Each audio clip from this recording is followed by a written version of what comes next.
We are live. We can go ahead and start the podcast and get it rolling. After Jack gets off his yawn.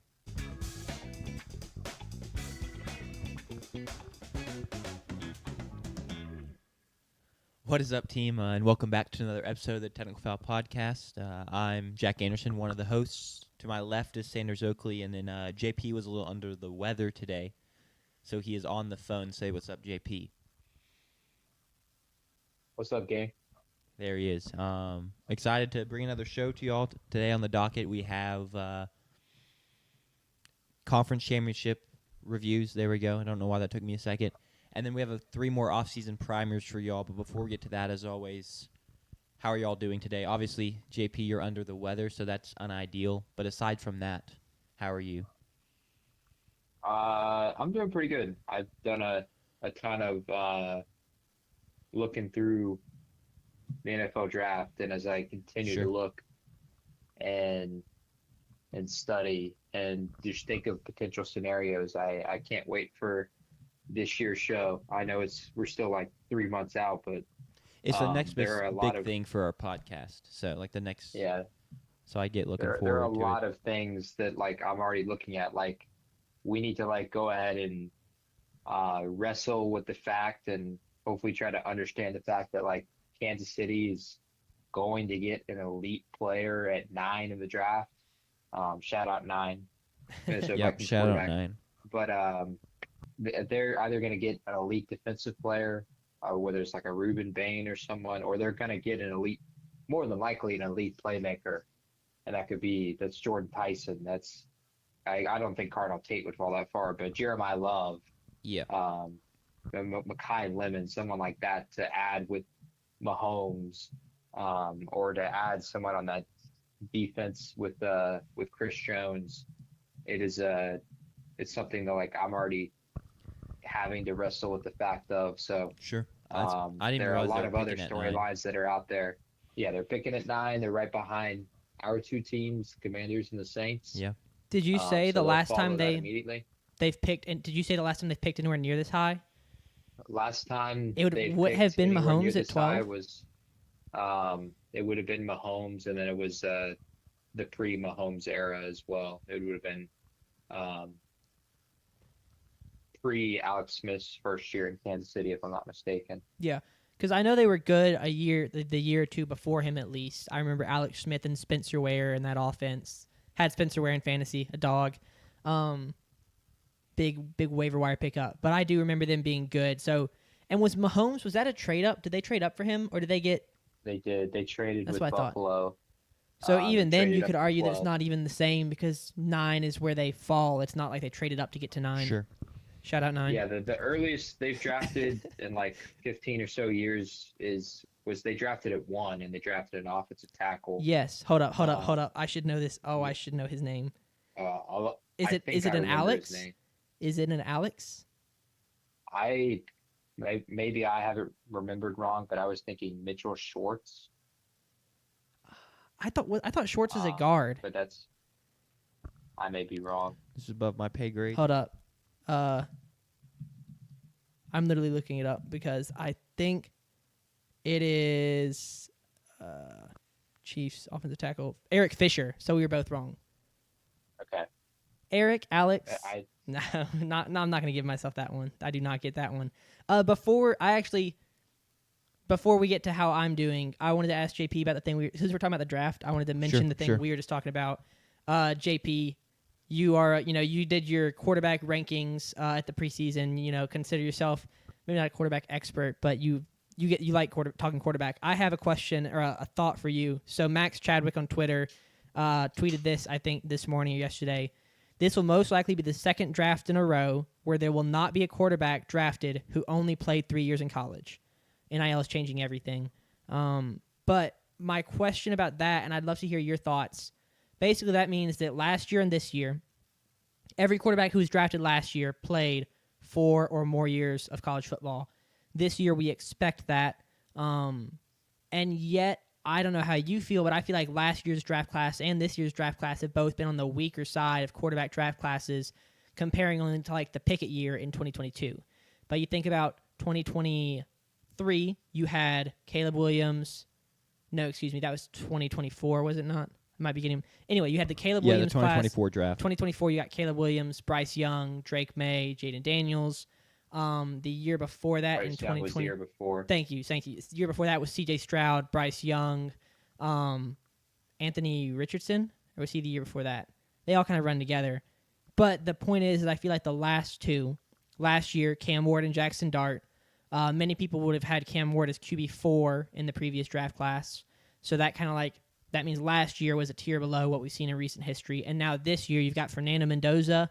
And then if a team reaches for Tyler Simpson, or if Trinidad Chambliss declares and someone likes how he played, the playoff performances he put together, it feels odd to me that we're sitting here talking about how everyone is staying in college, and yet the last 2 years now where that's played out, it feels like the draft classes, at least at quarterback, have been weaker.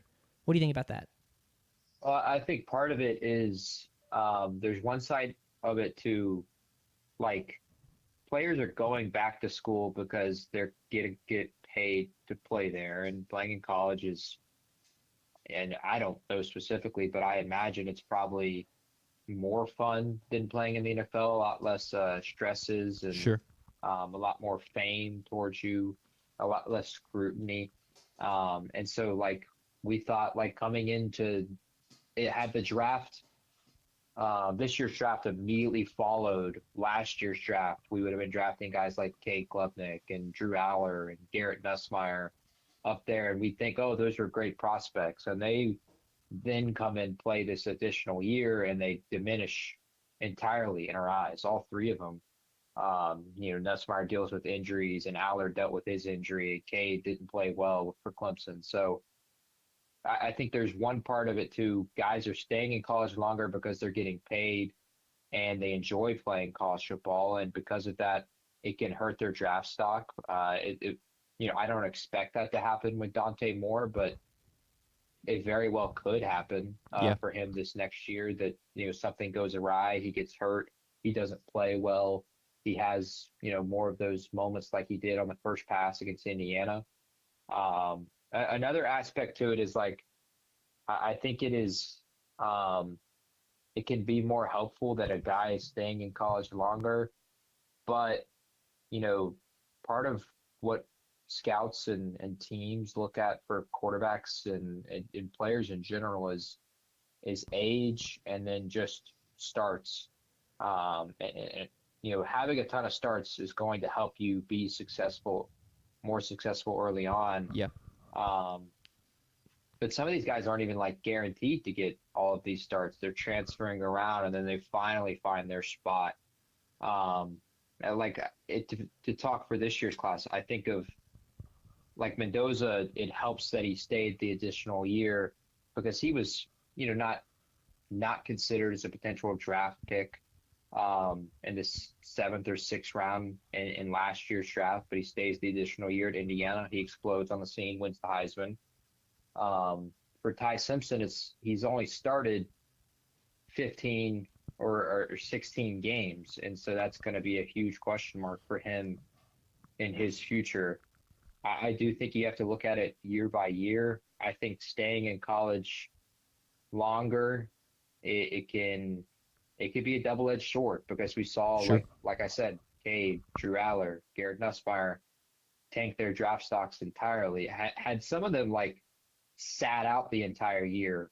You think of what Jamar Chase did with LSU, they might not drop out of the first round. If they had just worked on themselves, but instead they went back to school. Cade and Drew and Nussmeier were all chasing a national championship, and then also had their multi-million-dollar NIL contracts. So there's incentive on both sides, but it hurt them. But you can see in a scenario where it helps you, like it helped with Fernando Mendoza. I do think you have to look at it year by year. I don't think it's necessarily I don't think we have enough data to say that it is a problem in terms of hurting our quarterbacks going into the future, because for one, we're just now escaping the COVID year stuff. We're just getting past that. I know we've got all of the disputes of people going for waivers because they play JUCO ball or Division II ball with like Diego Pavia and Joey Aguilar, but we're at least escaping the COVID year stuff. And in college football and college sports in general, this was the first year where all of the freshman athletes didn't have, a year of COVID in high school themselves. And for one, we're seeing college basketball. Those freshmen are really, really good this year when you compare them to other freshman classes in years prior. So I don't know if we have enough data to make that conclusion yet. Yeah. And I do think you have to just look at it year by year. You definitely made a lot of great points, and I think the best one is there's just not quite enough data. Yeah. But I think my favorite point you made, and one I'll reiterate, is like with all the transferring, it's a lot less likely, once again, only a couple year span, so this could not play out to be true. But I think it's a lot less likely that you're going to get a start as a freshman, because what elite team is going to put their season into the hands of a freshman when they could just, pay a bunch of money, have someone come and transfer in? That's a little bit more of a sure thing, right? They'd rather play it safe in that sense, and then, hey, if the freshman does want to come and sit for a year or two, that's cool, and then he can probably start. Otherwise, we'll let him go play somewhere else, and then if he's really good, we'll just pay him to come in, right? So I think it's really hard for elite quarterback prospects to necessarily, start right off the rip. Yeah, and there's only, if you look at this next year, it could end up being a lot more of the same. Me and Jack were looking through it, and if you just filter this year's quarterbacks who could be drafted in 2027, go to PFF, filter them by passing grade. There's not a lot of guys who you are kind of on the map as guys who could be drafted in 2027 after only 3 years. Did we come up with any, Jack? There were a couple guys we brought up as if they just had a huge year, there's a chance. But it would have to be a resurgence. If for some reason DJ Lagway had a massive bounce back year, fixed a couple of his issues, and was just insane at Baylor, he would be a 3-year guy that could get drafted. But he's not on the developmental path to be in a spot to do that.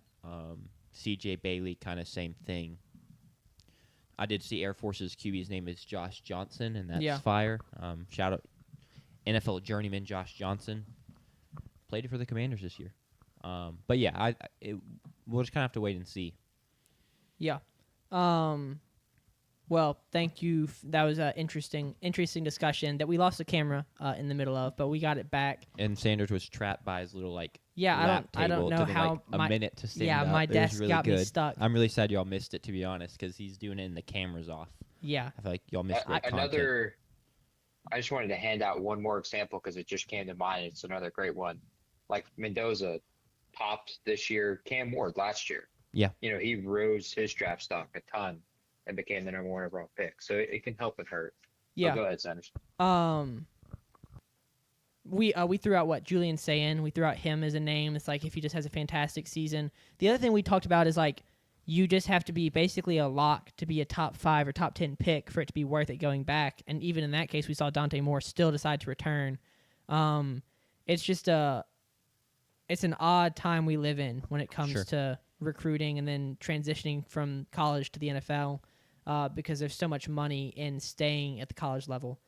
Shout out Harris. Yes, I do agree. Harris said in the chat. He is right. I missed the big show, the March Madness show, when we do our 3.5-hour bracket special and overrule Sanders' pick for the Natty in the Sweet 16. I forgot about that.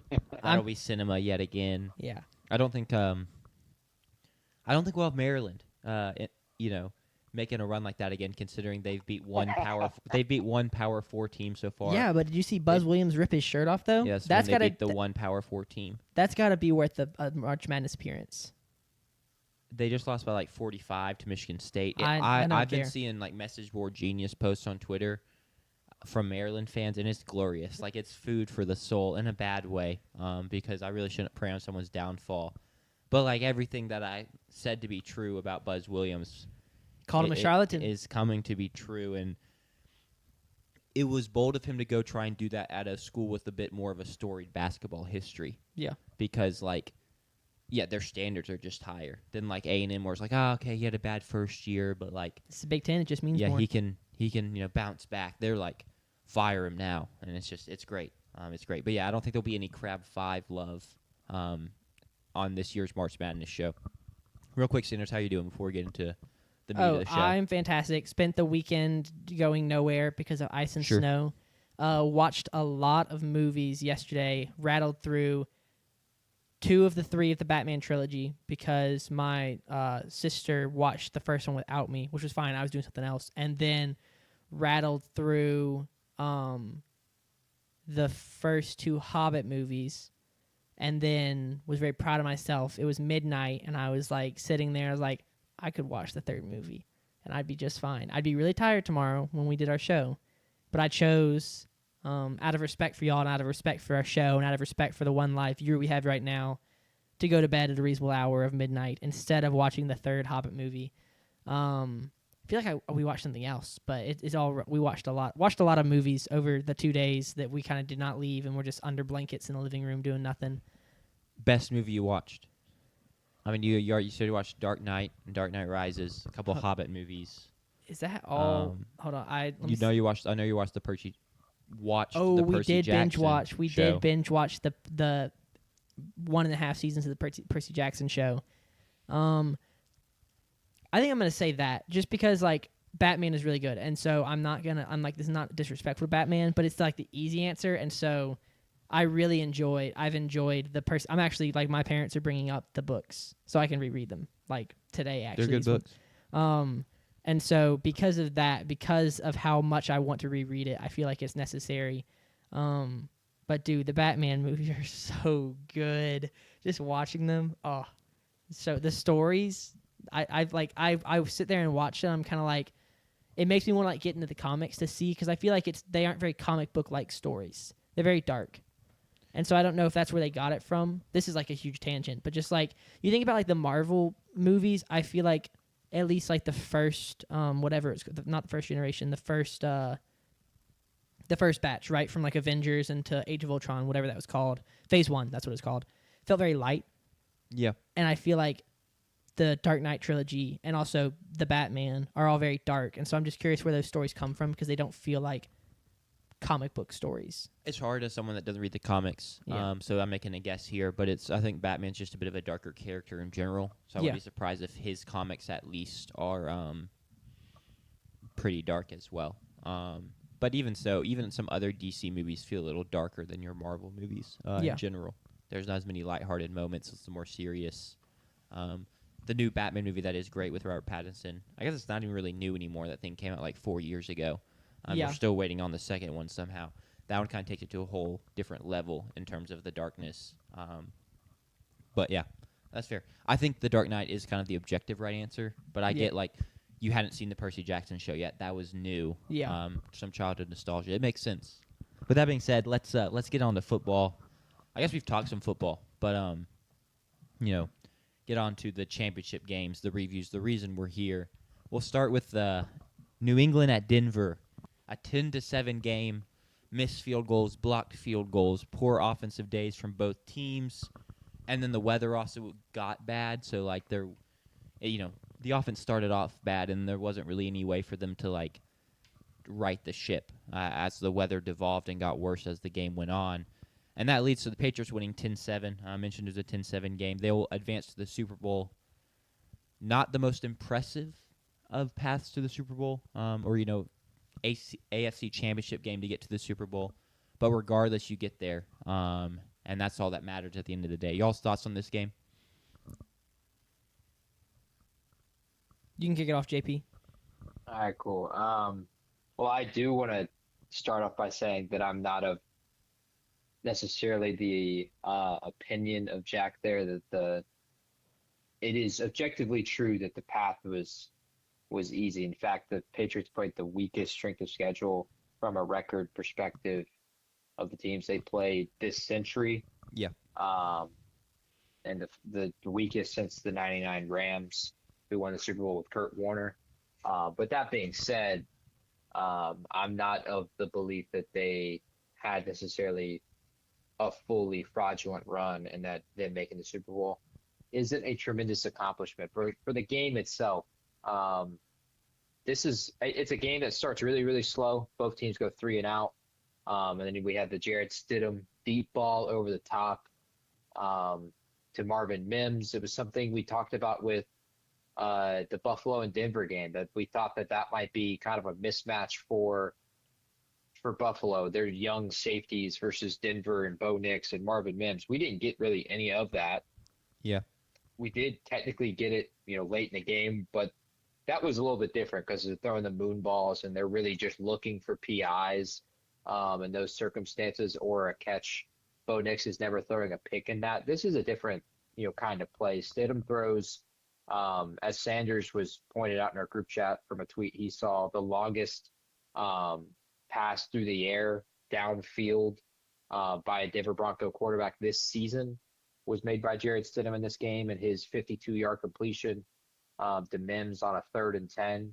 Denver staring down the barrel of another 3-and-out, 52-yard pass, and they're immediately inside, the 7-yard line.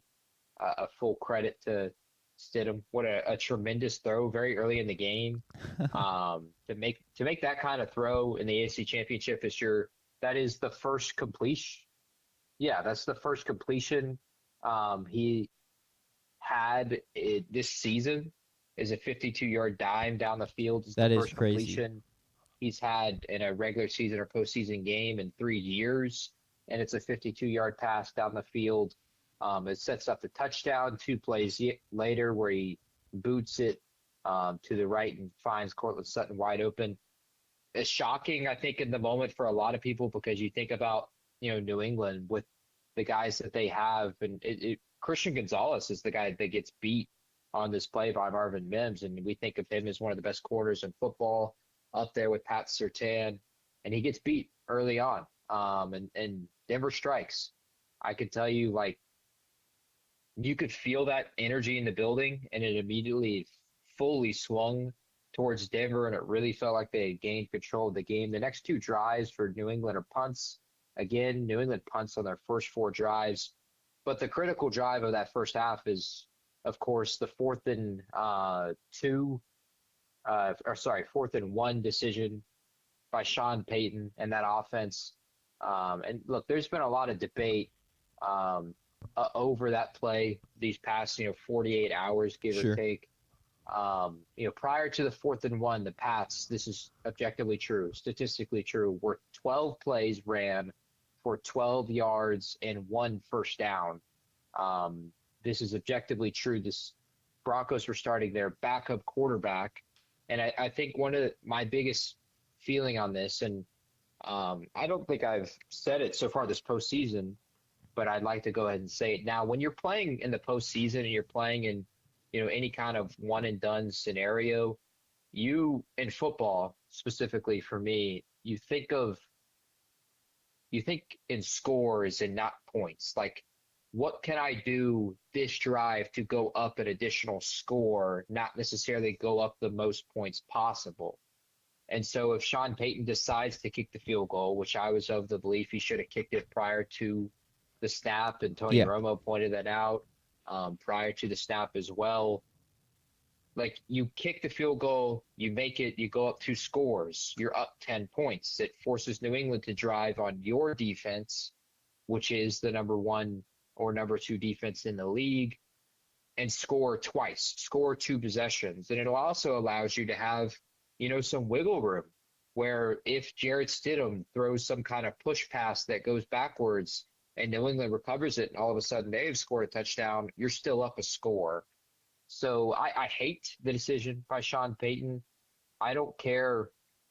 It's one of those things that's becoming a problem for a ton of head coaches right now in the league, especially a ton of offensive coaches that are big on ego, and we trust their offense, we trust their play calls.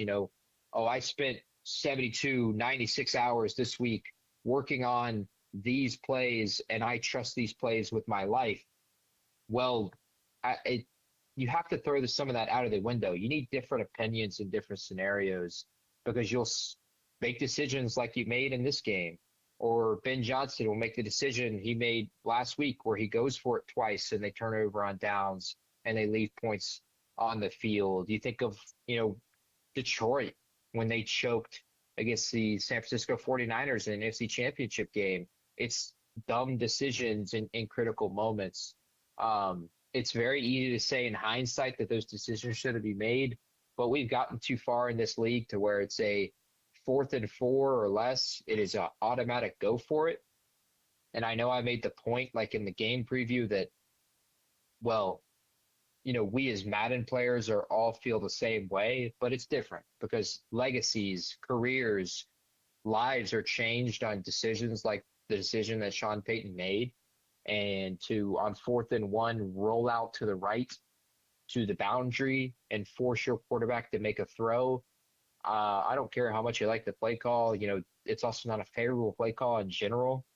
Sure. Have some kind of running the football option, maybe some kind of, with Jarrett Stidham's legs, some kind of quarterback power. I don't know. There's something else to go to the wide side of the field, keep yourself space. But I would have kicked the field goal regardless.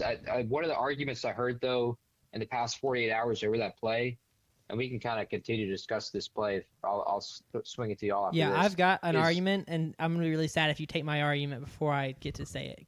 Go ahead, JP. What do you got? My last one was I hate the weather stuff. I hate that argument that people made of, oh, you should know that it was going to snow and the entire landscape of the game was going to entirely change. I looked at the forecast prior to the game. My brother and father were in attendance for this game. My brother's a Patriots fan. My dad, Patriots fan as well. They went to this game. They did not expect this. One of the texts I got from my dad in the fourth quarter was, the snow is horizontal. Like it's literally flying at a horizontal angle. It's not coming down from the earth. It's just blowing across the stadium. I looked at the forecast prior to the game. Jim Nantz in the pregame told us that if flurries were maybe expected in the fourth quarter. Tracy Wolfson tweets prior to the game, sunny skies. It looks like we're going to have a beautiful weather for the AFC Championship game. This was not expected. It's so hindsight by the people that were like, oh, you should know that it's going to be a torrential snowstorm come the third and fourth quarter. That was on no one's radar. Flurries were expected. It was going to get cold. In fact, kickoff temperature was 32 degrees. It was 0 degrees Fahrenheit by 9 p.m. that night with the crazy, ice storm we had this week. But that weather stuff, regardless of that argument, which I hate, it should not matter in the decision there. Kick the field goal regardless. I don't care if it's 75 degrees and sunny. Kick the field goal. It was a clear statement that Sean Payton, trust my backup quarterback more than I trust my top tier defense, and that is such a flippin' shame. That's such a shame with the way they played this year, and you're at home. I'm gonna go ahead and I don't want to say play devil's advocate because I feel like devil's advocate is usually on the side of objectively wrong. I think he was right. That's not even devil's advocate. I like the decision to go for it. I heard an argument for it that I really, really like. It was Sean Payton being aggressive as an underdog, knowing that they may not find themselves in the position, which, by the way, they didn't. All right, they go down, they go for it because they think they are going to need a touchdown because they don't think they're going to be able to hold the Patriots to less than 14 points. Now, they don't know the snow's going to come and it's going to slow the all offenses to a halt. But I do think that Sean Payton is smart enough to know the Patriots defense is going to make adjustments and the Patriots offense is also going to make adjustments. And that, the Broncos can also try and do that. But if you look at it, after that fourth down, the Broncos had 8 drives and totaled 56 yards. And I think that Sean Payton, they were underdogs in that matchup. You kind of have to take advantage of all the opportunities. You can't settle for field goals when you're the underdog. You can't settle for field goals with a backup quarterback because you may not be able to get in field goal range again. They got close to field goal range once and attempted the field goal, and it didn't go through. It got tipped. But I don't hate the aggressiveness of recognizing you're kind of playing with house money with a backup quarterback when you're in this situation when I think it was 4th and 1. That was a reasonable distance to go for it, especially given the current analytics of going for it in certain situations. That was a very reasonable situation to go for it, in my opinion. And I don't hate the aggressiveness when you've got that backup quarterback, and you kind of expect the defense who hasn't seen, right? There's not a lot of tape out there on who was the quarterback? Jarrett Stidham. Thank you, Jarrett Stidham. anyway, there's not a lot of tape out there on Jarrett Stidham for teams to prep for, to game plan for, to plan around. And so the more they see him, the more they get used to his tendencies, the more you kind of expect, all right, maybe that 50-plus yard pass to Marvin Mims won't be there. Maybe they start to get, jump more passes. Maybe they intercept something. So that's kind of why I don't hate it, because you're being aggressive in a game where you're the underdog. If you go up 2 scores, if you go up 14-0, like the field goal would have put you up 2 scores, but to go up 14-0 against a team that you are expected to lose to give your quarterback, the backup quarterback that you're having to trot out there every drive, to give him that confidence to kind of try to go and finish the game, I don't hate that. So that's what I'll say. And I think that the hindsight looking back also, I think it works in Denver's favor because, like I said, 8 plays or 8 drives, 56 yards. They got back into New England territory twice in those 8 drives. But it also hindsight, if you're going to, the Broncos held the Patriots to 10 points. And if you just take the field goal, it's a tie go to game, overtime. And that's a whole lot better than losing. The defense did their job. I also just don't feel like Sean Payton felt like the underdog necessarily in this game. I agree completely with JP that and I'm one of the most, aggressive go-for-it guys out there, I feel like. I mean, I'm constantly on this show, even when Ohio State kicked the field goal into Indiana. I was like, why in the world would you do that? And they missed it and lost, which I still wouldn't. That's an aside. But you're here because of your defense, realistically, and your defense was kind of always going to have to win you this game. And so, yeah, just take the 2-possession lead and then basically say, hey, defense, it's on y'all now. Because you're right. The Broncos were never going to march up and down the field on the Patriots. But weather aside, because like JP said, we had no idea what the weather was going to be like in that, third, fourth quarter. The Patriots hadn't moved the ball yet. And your defense had played super well. And it's not even like the Patriots offense has been hot all this playoff run at all. Yeah. So I think there's a reasonable feeling of I think we can, in the Broncos building, I think we can really stall out this Patriots offense for the whole game. I think we can really limit their offense for the whole game because they, like I said, they just really have not been fantastic this whole playoff run. Yeah. I personally would have kicked. I don't think it's some egregious, how dare you go for that type beat. But I'm just taking the 2-possession lead. And like JP said, it kind of feel like you trusted the backup quarterback over your defense that's been, a top 5 defense in the league. Yeah, but you say a 10-all tie in overtime would have been better, but the Broncos, like I said, the Broncos offense got 56 yards over the next 2.5 quarters, the next almost 3 quarters. You could make the same argument for New England. New England had 2 drives the entire game that went longer than 25 yards. I mean, the New England scoring drive was a 12-yard touchdown drive. Yeah, and then they had the 64-yard drive in the third quarter. I think that you should take advantage. And then if we look back and the Broncos end up losing because once the snow starts, their offense can't function, and the Patriots couldn't either. But maybe we look back and say, wow, I wish they'd been more aggressive when they had that opportunity on a 4th and 1. I mean, I can't say I wouldn't react different, but I'm not making this decision to kick it based on hindsight. Yeah. Based on what we knew going into the game of who the 2 teams were, what you were up against. I love the 2-possession lead there because, I mean, honestly, if they do go to overtime and they lose, I'm looking at the 2 missed field goals Denver had. One was blocked. Yeah. And going, man, if you could have just hit one of those, then you win the game 13-10. I mean, I'm still kind of sitting here man, if JP mentioned, in our chat that the kicker lined it up 7 yards behind the line of scrimmage instead of 8 or whatever it was on his last kick because the snow was so bad. So if you could have just not done that, which, that's makes it sound so simple. It's snowing horizontally, apparently. How you're supposed to know what 7 yards and 8-yard difference is, right? Well, they superimpose the lines on the field for that reason. So just look at the superimposed lines.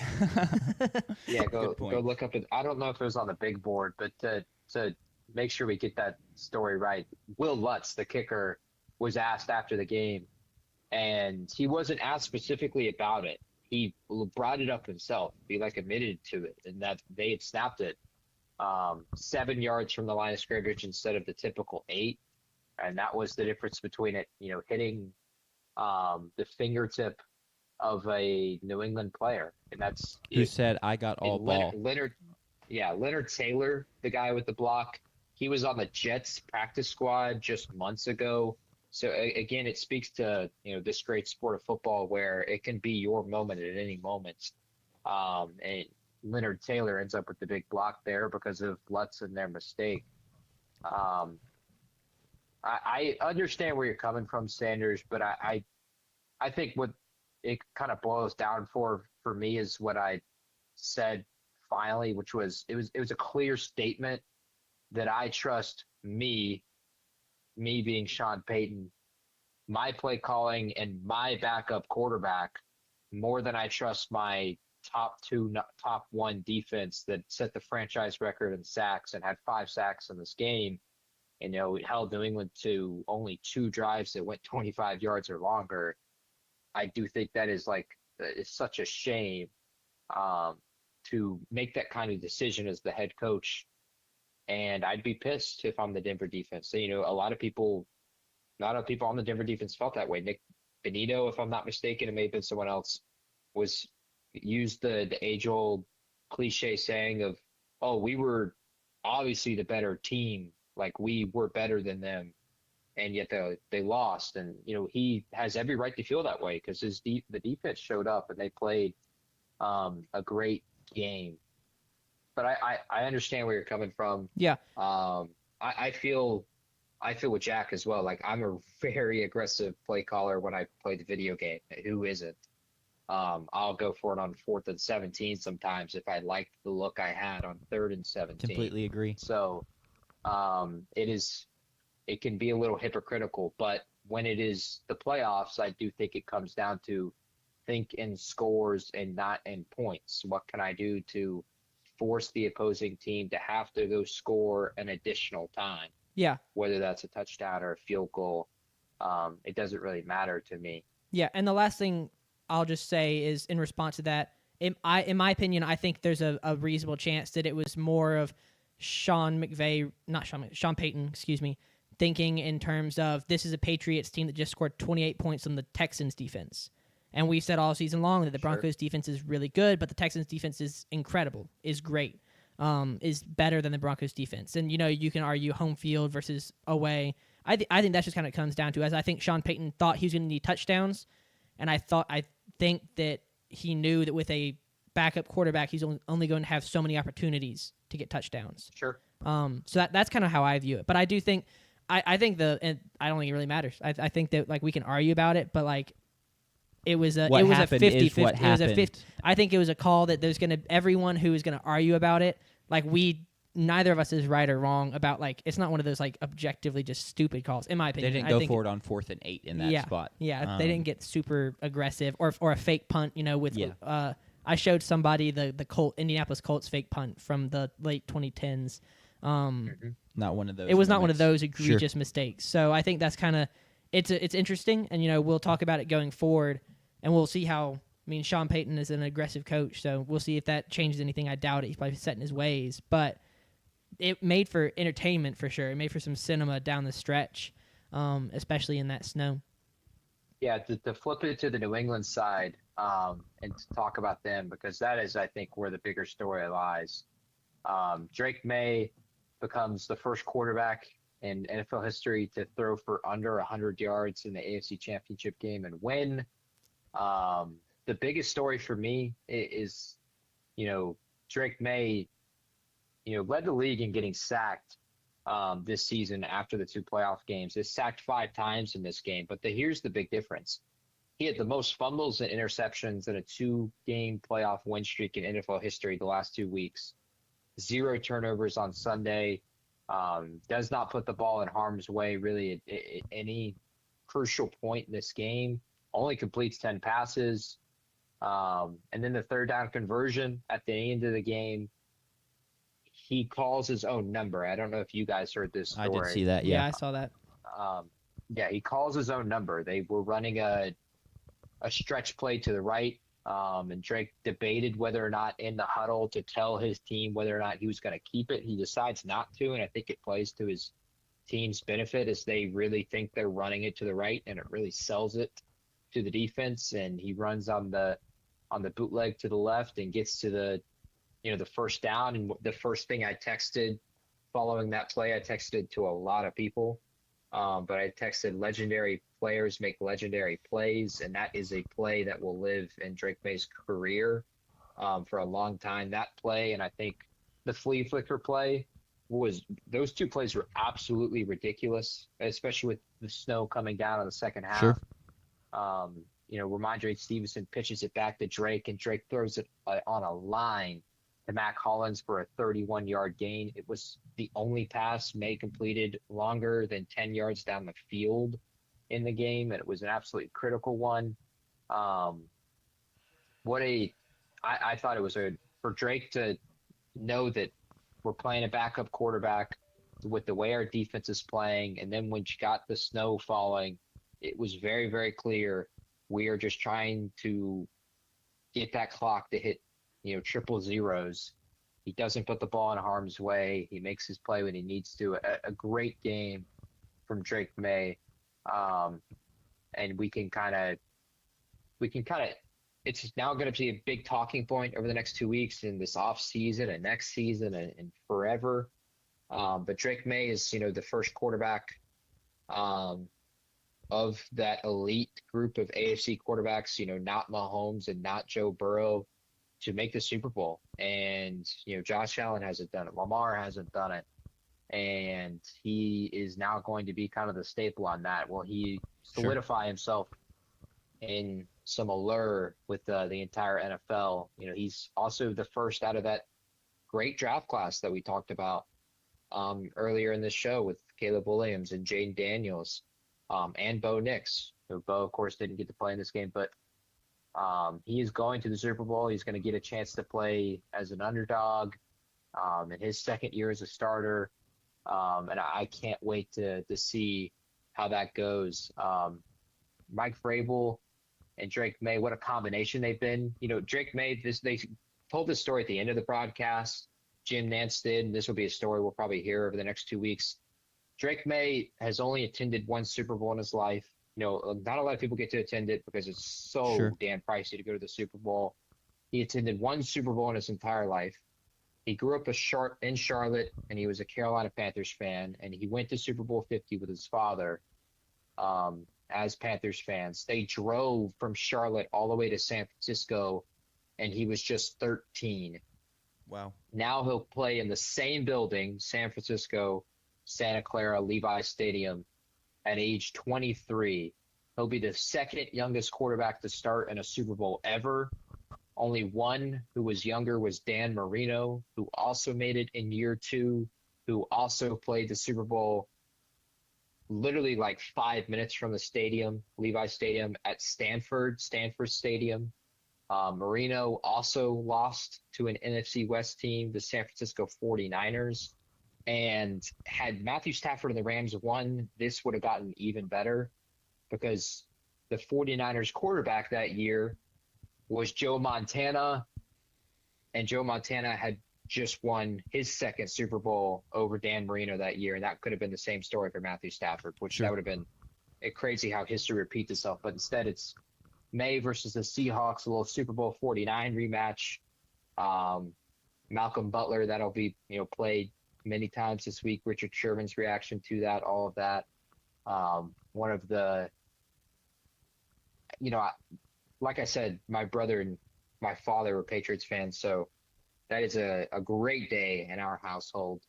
I bet. Y'all's thoughts on Drake May, what this is going to do for his career. Obviously, he has not been good over these 3 games. In fact, you can compare his 3 playoff games to that of Trent Dilfer in 2001 when he was the backup quarterback for Baltimore and that defense carried them. Yeah. I wouldn't, you wouldn't expect him to have a great game against Seattle's defense, but who knows? Stafford cooked him 3 times, so it's up in the air. But y'all's thoughts on Drake May, what this does for his career and, his play so far in the playoffs? I'll just start with I've been very disappointed in his play these playoffs. I'm a guy that's very high on Drake May, and he had a phenomenal regular season. Playoffs is a different animal, but I still expected more than this. But it still is a huge benchmark for his career and a huge early achievement. I mean, you just talked about he's the second youngest quarterback ever to do so. I don't really care how you get there. it's huge, and rightfully so. You even mentioned all those, other second-year quarterbacks that's shaping up to potentially be a fantastic quarterback class. He has that over all of them. And all the Drake May stands on Twitter, Instagram, where, your Drake May stands in real life or just Patriots fans can use that as kind of like a trump card over any of those other guys. And it's fair. Like, it's a legitimately fair trump card because he's gone further than anyone else. I mean, I just sat here last week and said, I hope Caleb Williams doesn't win because I like having the trump card of Jaden Daniels has played in an NFC championship game and Caleb Williams hasn't. And I like, why then would I turn around and be like, that's not big that Drake May has something that none of those other guys have. It's not the end-all, be-all, but especially this early in the career, there's only so much to go on. It does mean a lot, so shout out to him for that. Hopefully he plays better than the Super Bowl. I think they'll need him to play better in the Super Bowl. Obviously, we're not previewing the game, but they'll need a little more from him, I think, than he's shown these past couple weeks. But he does kind of seem like a guy that's going to rise to the challenge, talking about the naked bootleg on third down, hitting the flea flicker. He just might have a knack for kind of those big moments, so we'll see. Cool. One more? Yeah. 3 more stats. This is on the New England Patriots. They are the first team in NFL history to do these 3 things, which is why I do think the argument with I get it for the regular season with their strength of schedule, but for the postseason, I don't necessarily agree. They are the first team in NFL history to beat 3 top 5 total defenses en route to a Super Bowl. So before the Super Bowl game, they beat the number 5 total defense, the Chargers, number 1 Texans, and number 2 Broncos. If they beat Seattle, who's number 3, they will be the only team to ever beat 4 en route to a Super Bowl victory. There have been 2 teams that have beaten 3 top defenses. One of John Elway's years winning the Super Bowl with the Broncos, and one of Troy Aikman's years winning the Super Bowl with the Cowboys. But both of those teams were first round bye number 1 seeds and played all of those games at home. Yeah. And only played 3 of them. So they're the first team to do that, and they'll have the chance. They'll be the only one to ever beat 4. They're also the first team in NFL history to go 9-0 on the road in a single season, and I don't care who you play. Very impressive. Because that is a tremendous, tremendous accomplishment, especially with such a young team and a young quarterback. And they're also the first team in NFL history to make the Super Bowl in 5 consecutive decades. They've made it in the 80s, 90s, the zeros, 2000s, the 2010s, and the 2020s. You said they were the first team to go 9-0 on the road. Is that right? Correct. Okay, I want to add a little bit of context. We've only had that as a possibility for a few years with the 17-game schedule. Not to take away from it. It's just I imagine we've had teams go 8-0 on the road. I don't know if you looked into that. They were 8-0 in the regular season. They only played 8 road games, and then they won this one in the playoffs. They Okay. 9-0. Okay. Cool. So there have been teams that potentially could have won 8 and then won 1 on the road in the postseason. I didn't get enough research on that because that is an interesting question of how many teams have had the opportunity to win the 9th game on the road. But even still, to go 8-0 on the road and then go win 1 in the playoffs, it's a great accomplishment. Yeah. I'm sure it would be difficult to have that because if you go 8-0 on the road, it means you're a pretty dang good football team, and if you're good, you're going to host in the playoffs. So you'd have to be hundreds on my car insurance. What that was Jack's phone. Yeah, I don't know why the ESPN app is playing an ad. It's diabolical. But, it is still very impressive from the Patriots, and not trying to take away from that, just trying to put a little context there. But yeah, it's great win by the Patriots and now sets up for a really fun rematch. Do we want to move on to the team that won the game? I don't know. Bad segue. To the NFC Championship? Would you like to move on to the NFC Championship? Let's do that. That's I'm a great check segue. out the camera real quick while we're mid-segment. Yeah, if you just want to unplug it and plug it back in. Because it's been going in and out. Yeah. It's been acting goofy. So y'all chat. Yeah. Let's see. We'll save this more for the... actually, no. I saw a fun stat. Here we go, JP. No starting quarterback with a last name less than 5 letters long has won a Super Bowl. Starting quarterbacks whose first name and last name end in the same letter are 0-6 in Super Bowls since the AFC was formed in 1970. And starting quarterbacks with initials DM are 0-2 in Super Bowls. Dan Marino and Donovan McNabb. So we'll be interested. I'll be interested to see. This was according to Jay Cuda on Twitter. And so, a lot of opportunities for that to break. Drake May, I think, fits, yes, all 3 of those criteria. So he would break a lot of kind of unbreakable trends as far as betting and predictions go. Yeah, he fits 2 of them. The other one was this first letter in the same. No, I think, hold up. Last letter, right? Whose first and last name end in the same letter. So Drake and May both end with E. Oh, okay. Yeah. I was thought you were saying like Darnold starts with a D and ends with a D. No. I'm sending it to you and Jack now, actually, just so you can see it, or I'm trying that makes to. Sense. But yeah, it's it's an interesting point because like one thing I think that's going to be talked about is Dan Marino. Yeah. And his career, like I just talked about Dan Marino in his second year and him making the Super Bowl. That is, it wasn't thought of at the time. It felt like, it was going to be continuous for Dan, but that was the only Super Bowl he ever played in.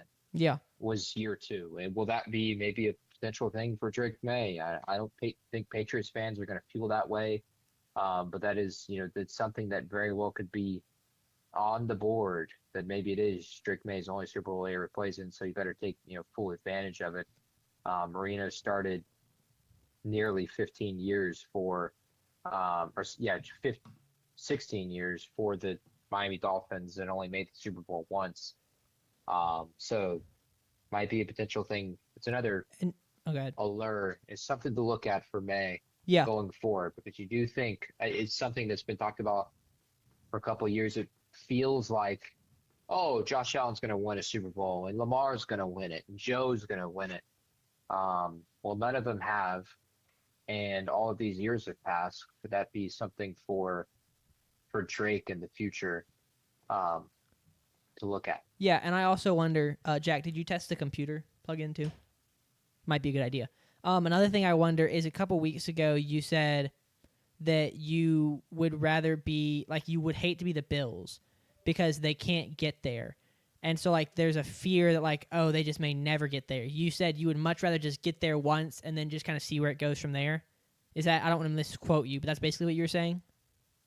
I was saying I would rather win one early, which I did in my Saints fandom, and then not have to hold that kind of pressure on me, or that kind of, I guess, shame and sadness, whatnot, for years to come. Yeah, the only... Don't get me wrong. I was extremely upset when the Saints lost in the postseason, and I'm extremely upset with the way the NFC Championship game went. But I do think it would be even more so had New Orleans lost to Peyton Manning in the Super Bowl in Miami. Yeah, but I think that there might be another side of that where, especially if the Patriots were to win this, they return so many pieces from next year. I mean, you look at the guys that they'll be losing in free agency, and it's guys like Cleveland Chason, who, a former first-round pick, I believe, but I'm going to list some names, and you probably know them all because of your Madden experience, but Jack may not. Austin Hooper. I think a lot of us know that name. Austin Hooper. Kyrus Tonga. Madden mobile legend. Jalen Hawkins. Tonga had a great season at D-tackle. Yeah, Jack Gibbons, excuse me. Thayer Munford, Tommy DeVito. Tommy Cutlets. So there are some pieces there, but they're returning so much of this roster. So all that to say, if they were to win it, it might almost be worse to win it and then never get back there, because it kind of leaves you questioning, like, what went. Like, you talk about this may be the closest Drake May ever gets. Even if he wins it, like, people are going to say, well, they returned so much, like, they should be right back here next year. The reality is they may never get back there. Not never, but, like, in the Drake May era, they may not get back to the Super Bowl, which has its own kind of, like, pain and sadness, because you're like, well, we had the entire same team that won a Super Bowl what was different, why didn't we get back. That'll just, I don't know. It's just an interesting part of fandom is you have to deal with the highs and lows, and different fan bases have different tolerances. Like, that's what makes the Super Bowl so awesome to me. Yeah. Lives, legacies, careers, families change because of one game of football. And that is what is so great about it. Cool. It's a good point. All right, let's move on to the NFC Championship game. Rams at Seahawks. The Rams went up to Seattle, and this game had a bit more offensive firepower or fireworks than the earlier game in the day, that being the AFC Championship game. The Rams lose 27-31, but they trade punches with the Seahawks all game long. The receiver display was great in this game. JSN versus Puka, making great catches back and back, getting open almost at will. Matthew Stafford and Sam Darnold, of all people, going back and forth, making good throws. The real difference in this game, and it's well documented, is the Rams muffing that punt, and then one play later, the Seahawks throw a touchdown pass, and that just kind of is the difference in this game. I mean, the Rams had 479 yards to the Seahawks 396. They moved the ball at will, but it's just hard to overcome in an offensive shootout a swing play like that. But y'all's thoughts on this game? What do y'all see? Stats from it, implications, you name it. Well, I mean, the muffed punt is obviously a big deal, but the Rams had their own version of that, and the Tariq Woolen taunting penalty that then was turned into, now I'll get to their credit, a longer touchdown, but also at the same time they went right at Tariq Woolen after the emotional letdown of giving up a free first down when it was 4th and 12, and Puka scores a touchdown. So I do think that's a good point. The Rams had their own version of that, and so I do think both of those plays ended up being a little bit of a wash. If we were to talk about the reasons the Rams lost this game, is because of different things.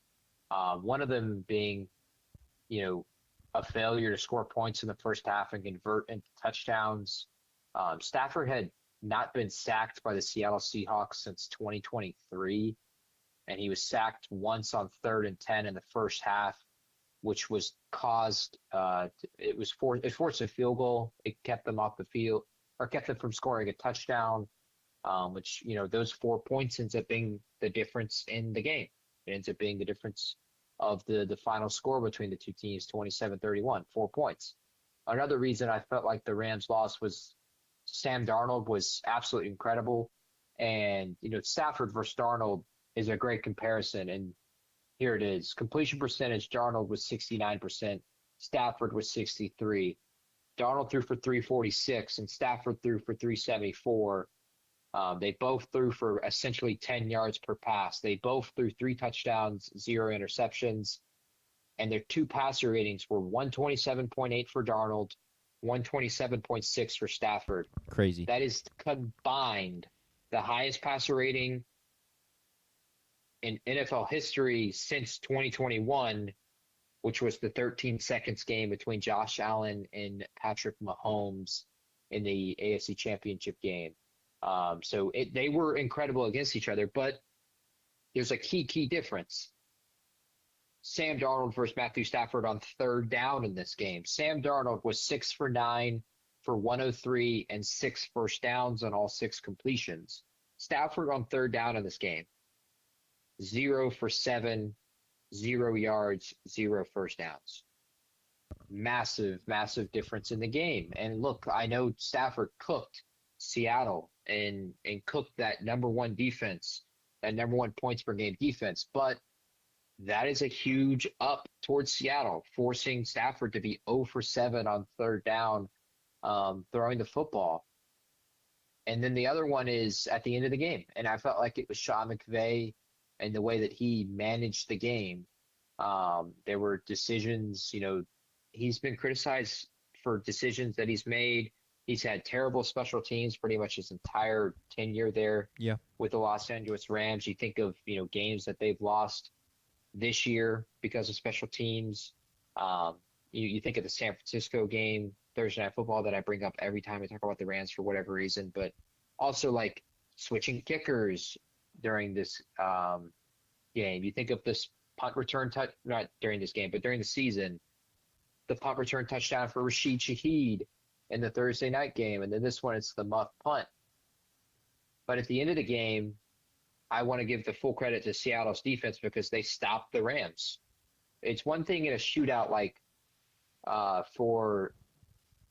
we love the shootouts because there's so many points. It's electric. We think it's the best version of football. It's why our favorite games of the year are always the shootouts. It's the Ravens, Bills, week 1. It's, for me, Tampa Bay and Seattle in week 3. For others, it's Thursday Night Football between Seattle and Los Angeles. Other people might end up just being this game. But in shootouts, I think, it's very easy to go and point at the defense and say, you guys failed us today. But the Rams, through 3 games against the Seahawks, Puka Nacua had 28 catches on 38 targets for 465 yards and 3 touchdowns. Davante Adams this year led the league with total touchdowns, receiving touchdowns, and total touchdowns inside the 5 with 14 of them. And yet, after all of that, on 3rd and 4th down, the final 2 passes of the Rams season on 3rd and goal from the 7 and 4th and goal from the 7 went to Keonta Mugfield and Terrence Ferguson. McVay could not scheme up a play to get Puka Nacua or Davante open because they were doubled and tripled teamed. The 4th down play, the Seahawks dropped 9 guys in coverage because Stafford doesn't run. And that is a full credit to Mike McDonald and that Seahawks defense. It's cliche to say, make someone else beat you. It's more often successful than not when you actually do it. Yeah. And they did it in those final 2 plays. Puka cooks them in this game, and Devontae has his touchdown, and Stafford is electric. But the final 2 passes of the Rams season go to Keonta Mugfield and Terrence Ferguson. Technically there's 3 passes in their little scurry to try to score, but the 2 biggest passes go to those 2 guys instead of Puka Nacua or Davante Adams. That's what a great defense can do. They'll just step up in a huge moment and make a really, really critical play. And so I do think they deserve a ton of credit. And I felt like those are the reasons the Rams lost this game. That doesn't even highlight what Sam Darnold did, but what are your thoughts on winners, losers? Yeah, I think it's a good point. I mean, the 1 for 8 3rd down is very glaring to look at. I wonder how many teams in NFL history have, gone for over 450 yards and only converted like 1 3rd down.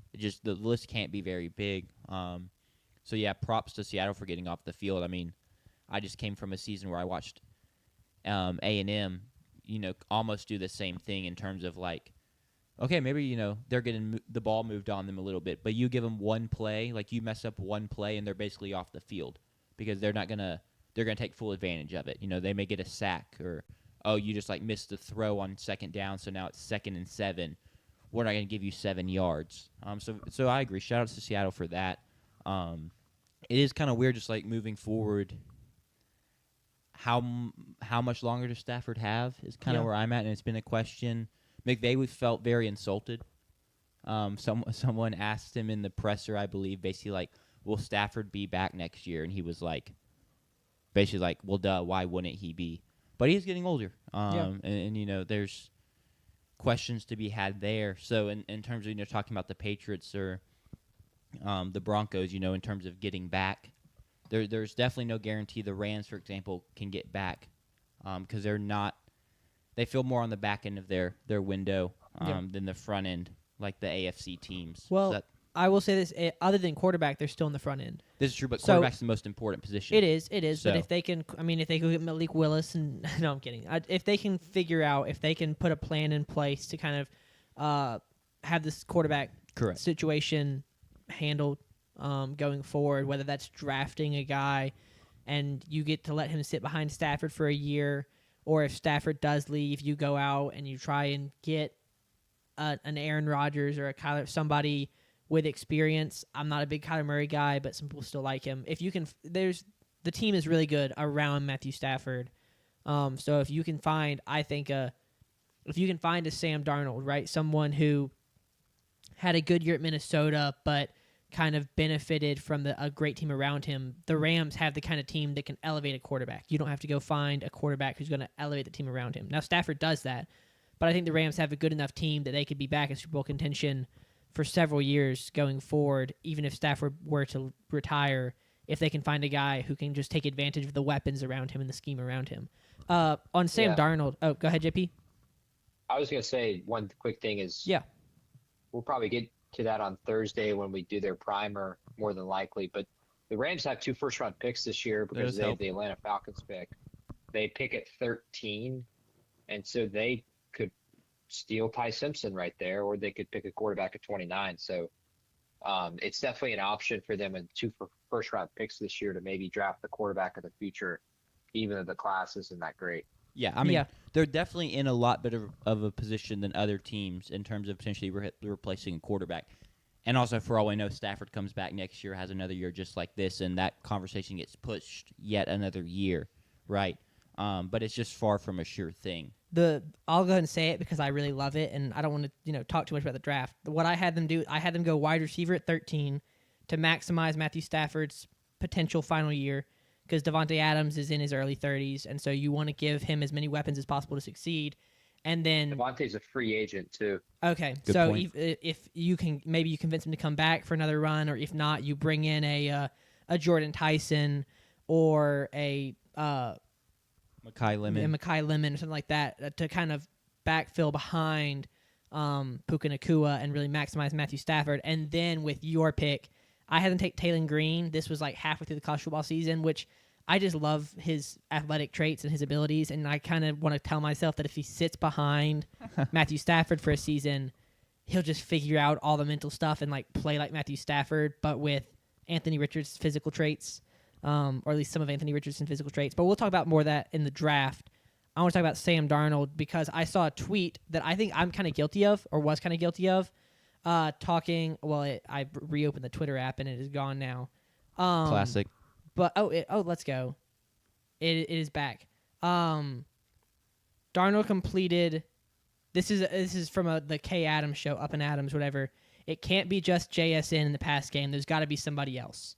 And that was a quote from some analyst that I'm not going to. Sims. Thank you. I wasn't going to. Chris Sims. I wasn't going to dox him because it was a take that like. He deserves to be doxxed. Yeah, well, I'm going to confess that it was the kind of take that because of how dominant JSN has been and because of how he started the season with like it was a 40 or a 60% target percentage, like just not a ball hog because he was able to dominate with that kind of target, but like he was Darnold's primary weapon by a huge margin. That's kind of how it's felt a lot this season because JSN was the best wide receiver in the NFL this year, and because Darnold has not been this elite ball distributor throughout his career. That's an easy narrative to fall prey to. But the truth is that Darnold completed 25 passes to 7 different receivers, including touchdowns to Kupp and Bobo.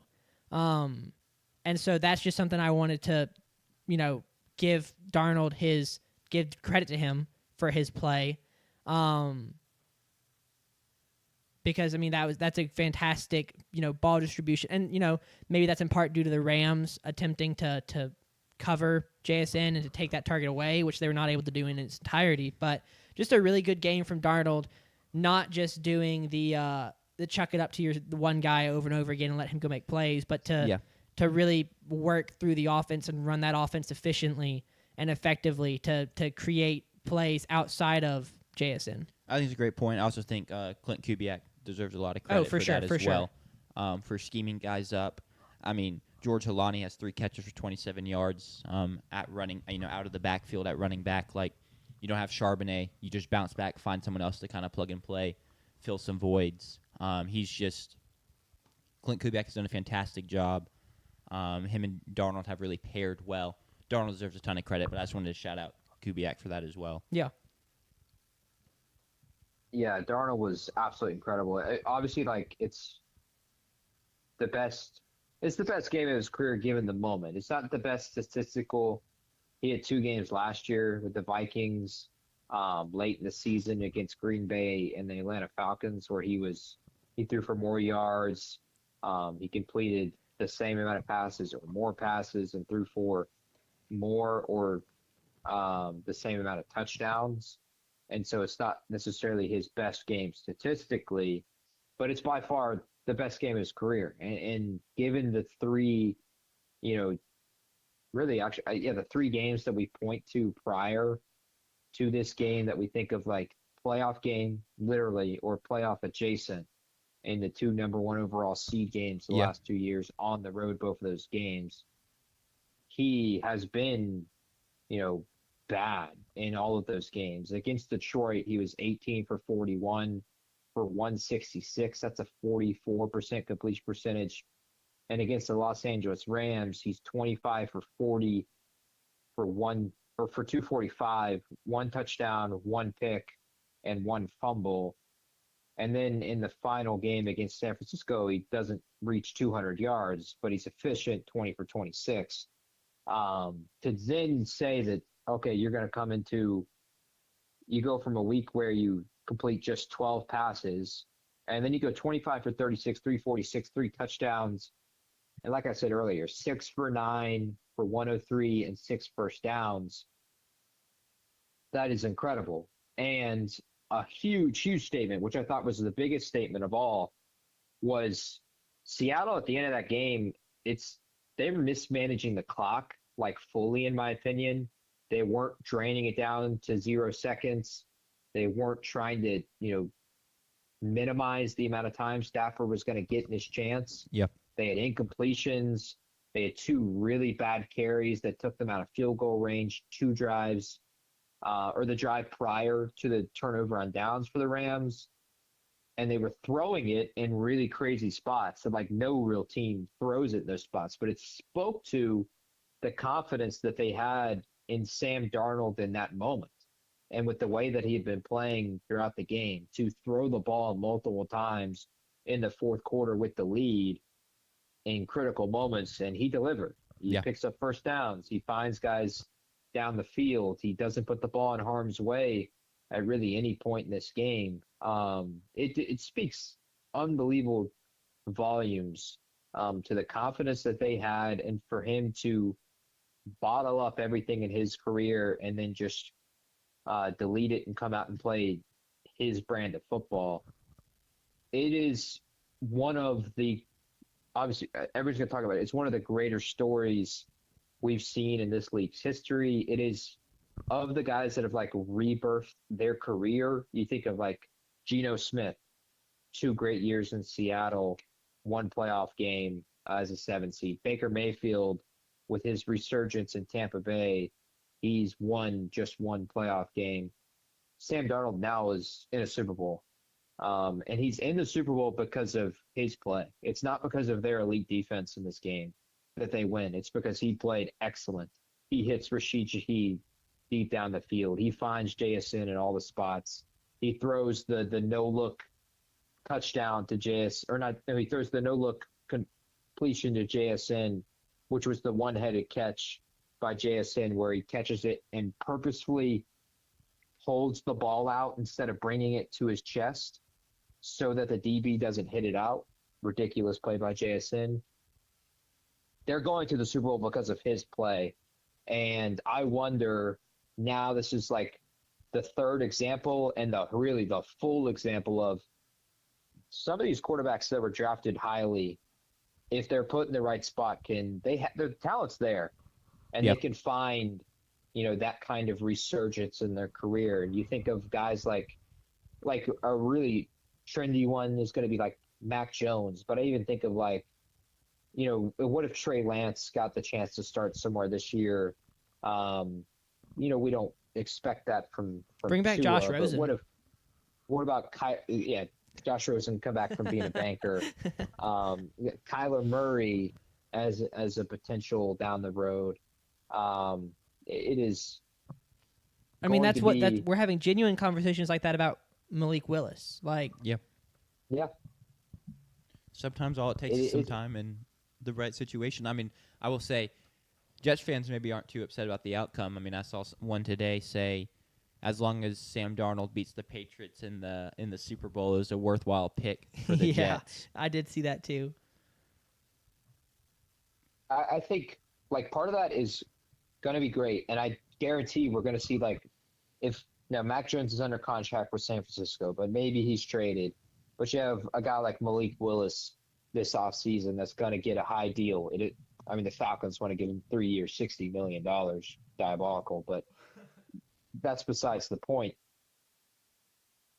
Yes, these examples have worked, but all three of these examples have worked because all three of those quarterbacks have had tremendous seasons out of their own play, and they've made critical plays. Sam Darnold's won, it is now 31 games over the past 2 years. Yep. Baker Mayfield is goated because he makes all these critical plays and he has these clutch drives.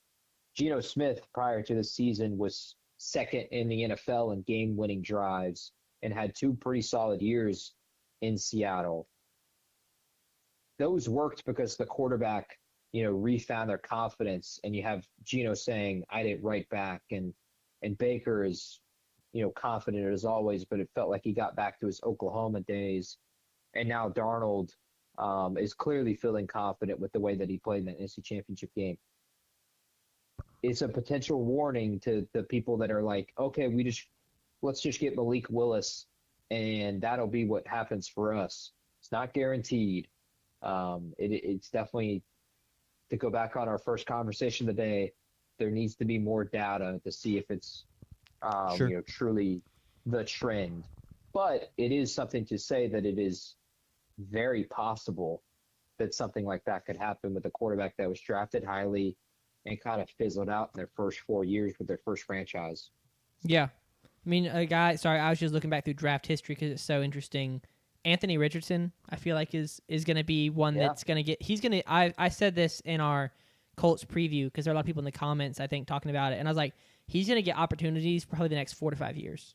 He's not going to be out of the NFL for several years just because he's just going to keep getting chances, whether that's as second or third string, on a roster. But he's going to get opportunities, I think, for a while.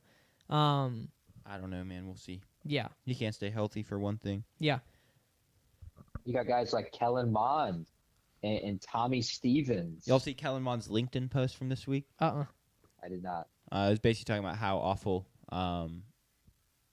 like the vibes were there when he first got drafted. Oh, I did see that. I saw because basically the head coach didn't want him, and apparently the head coach and GM weren't talking, which I'm blanking on Zimmer or something like that. Mike Zimmer. Yeah, Mike Zimmer.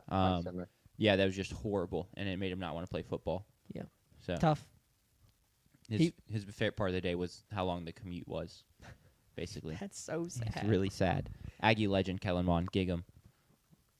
Anything else on this game? Should we move on? Exciting matchup. I wanted to make a point about no matter who won this game, it was going to be a rematch of a recent Super Bowl, semi-recent, I guess. But then I realized that it's the Patriots, and so there's a lot of opportunities for rematches of recent Super Bowls. And by recent, I mean like my memory. I'm 23, so like in the last probably 15 years, a lot of different outcomes that give us rematches. So a lot less of a talking point than I initially thought. They went to 9 of them, and they played 7 different teams. So 7 of the 15 available in the NFC. 16 available in the NFC. 16. Sorry, 7 of the 16, almost half. Yeah, not the NBA, not 15 teams in a division or whatever y'all call them. We're about to have 32 teams in the NBA. Oh, huge! Not Price, give it 4 years. We'll have a Las Vegas team, and then like a London team or something. No, you're not gonna have a London team. They're trying to make NBA Europe though, like its own separate little thing. Isn't that it's just like the Euro leagues? No, yeah, but that's not NBA's. Yeah, but they already have leagues over there. But that's what they're trying to do. Yeah, okay.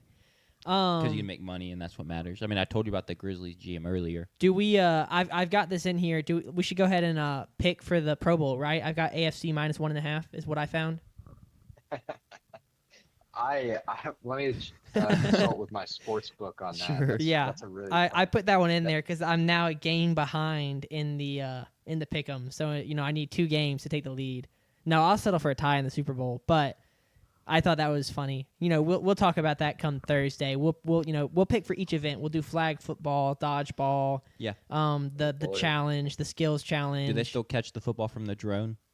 Ooh, I don't know. Do they do the thing where they like do a pose and then catch it? There's a lot of cool ones out there. We'll have to pick for each one, see if we can find spreads. I just can't wait to see in the Super Bowl in the Pro Bowl. No, not the Shedeur Sanders watch thing. Oh man. Okay.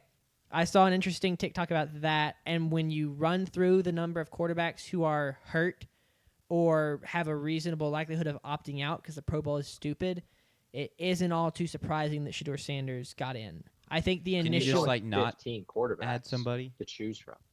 What'd you say, JP?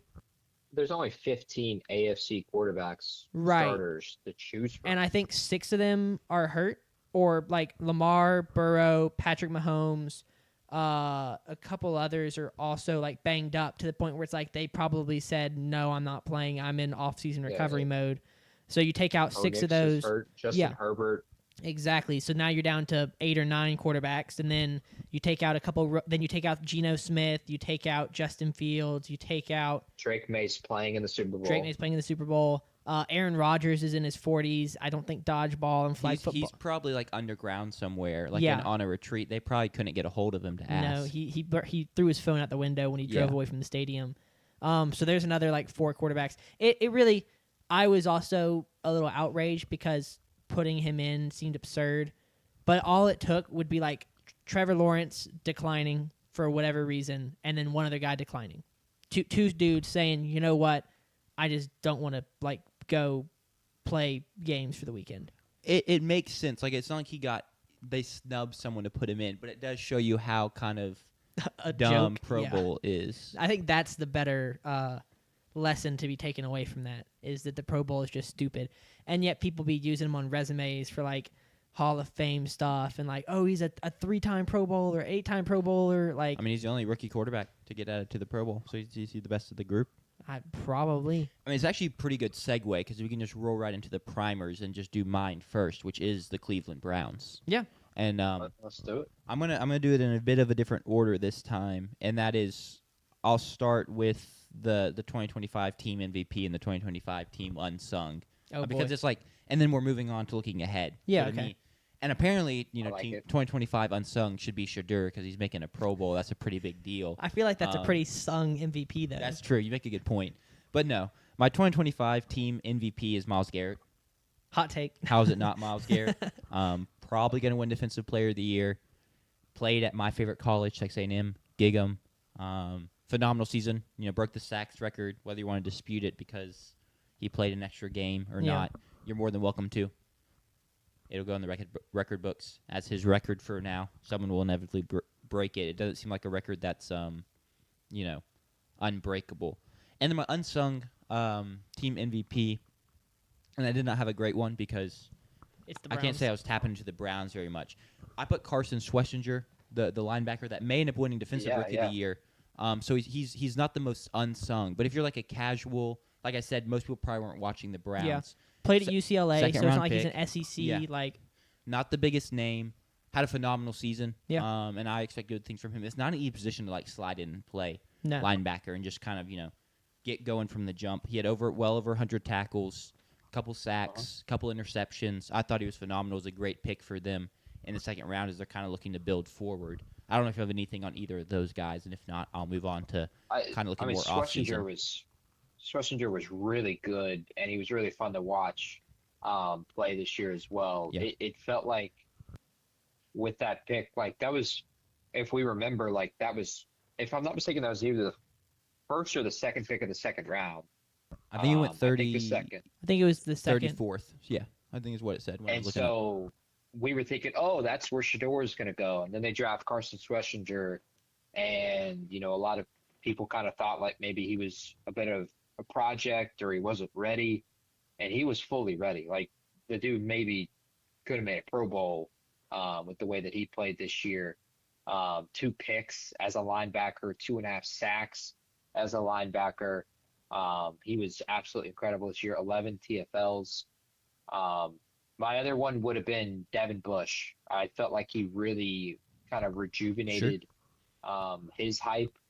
Former first round pick Didn't the Steelers out trade of up to Michigan. draft him?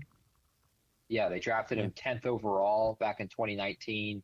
He dealt with injuries his second year with Pittsburgh, but he never really popped outside of his first year where he had 109 tackles. This year he had 125 tackles.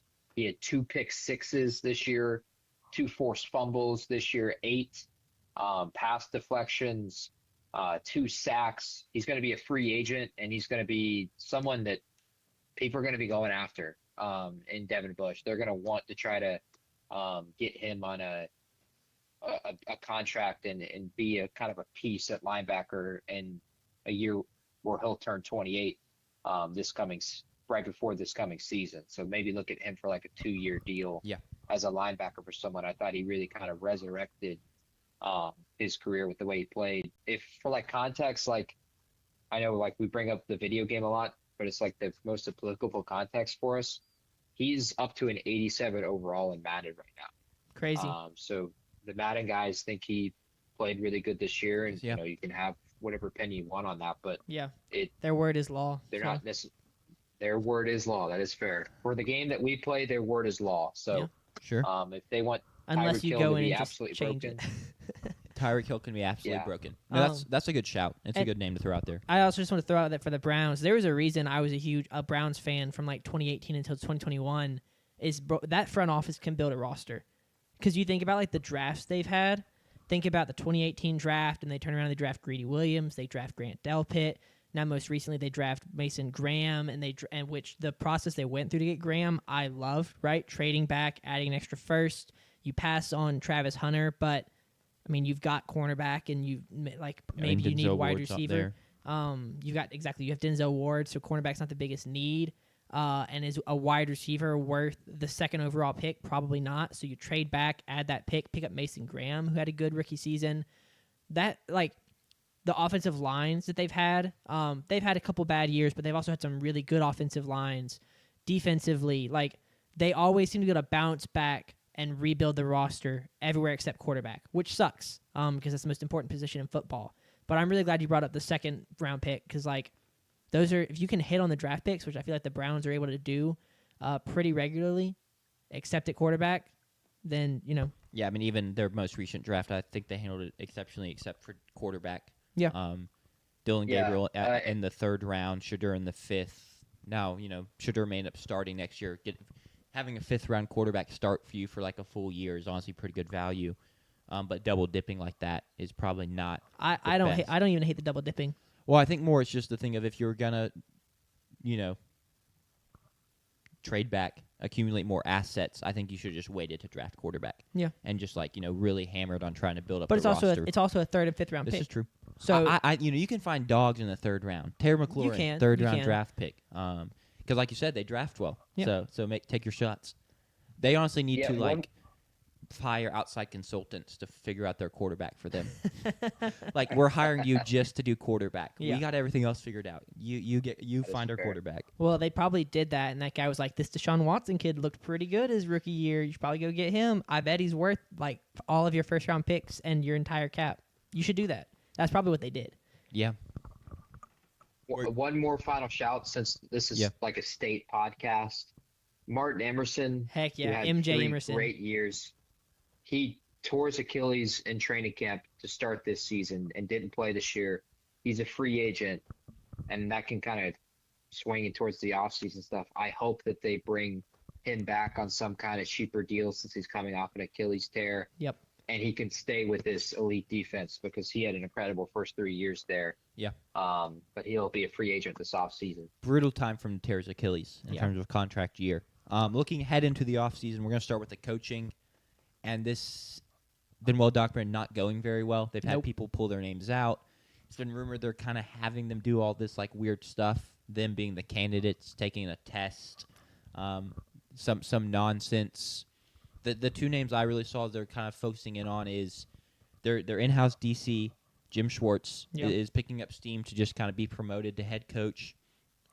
And then the Rams passing game coordinator, I believe, Nate Scheelhaus. And I don't know if I'm saying his last name right. If either of y'all know different, you can correct me.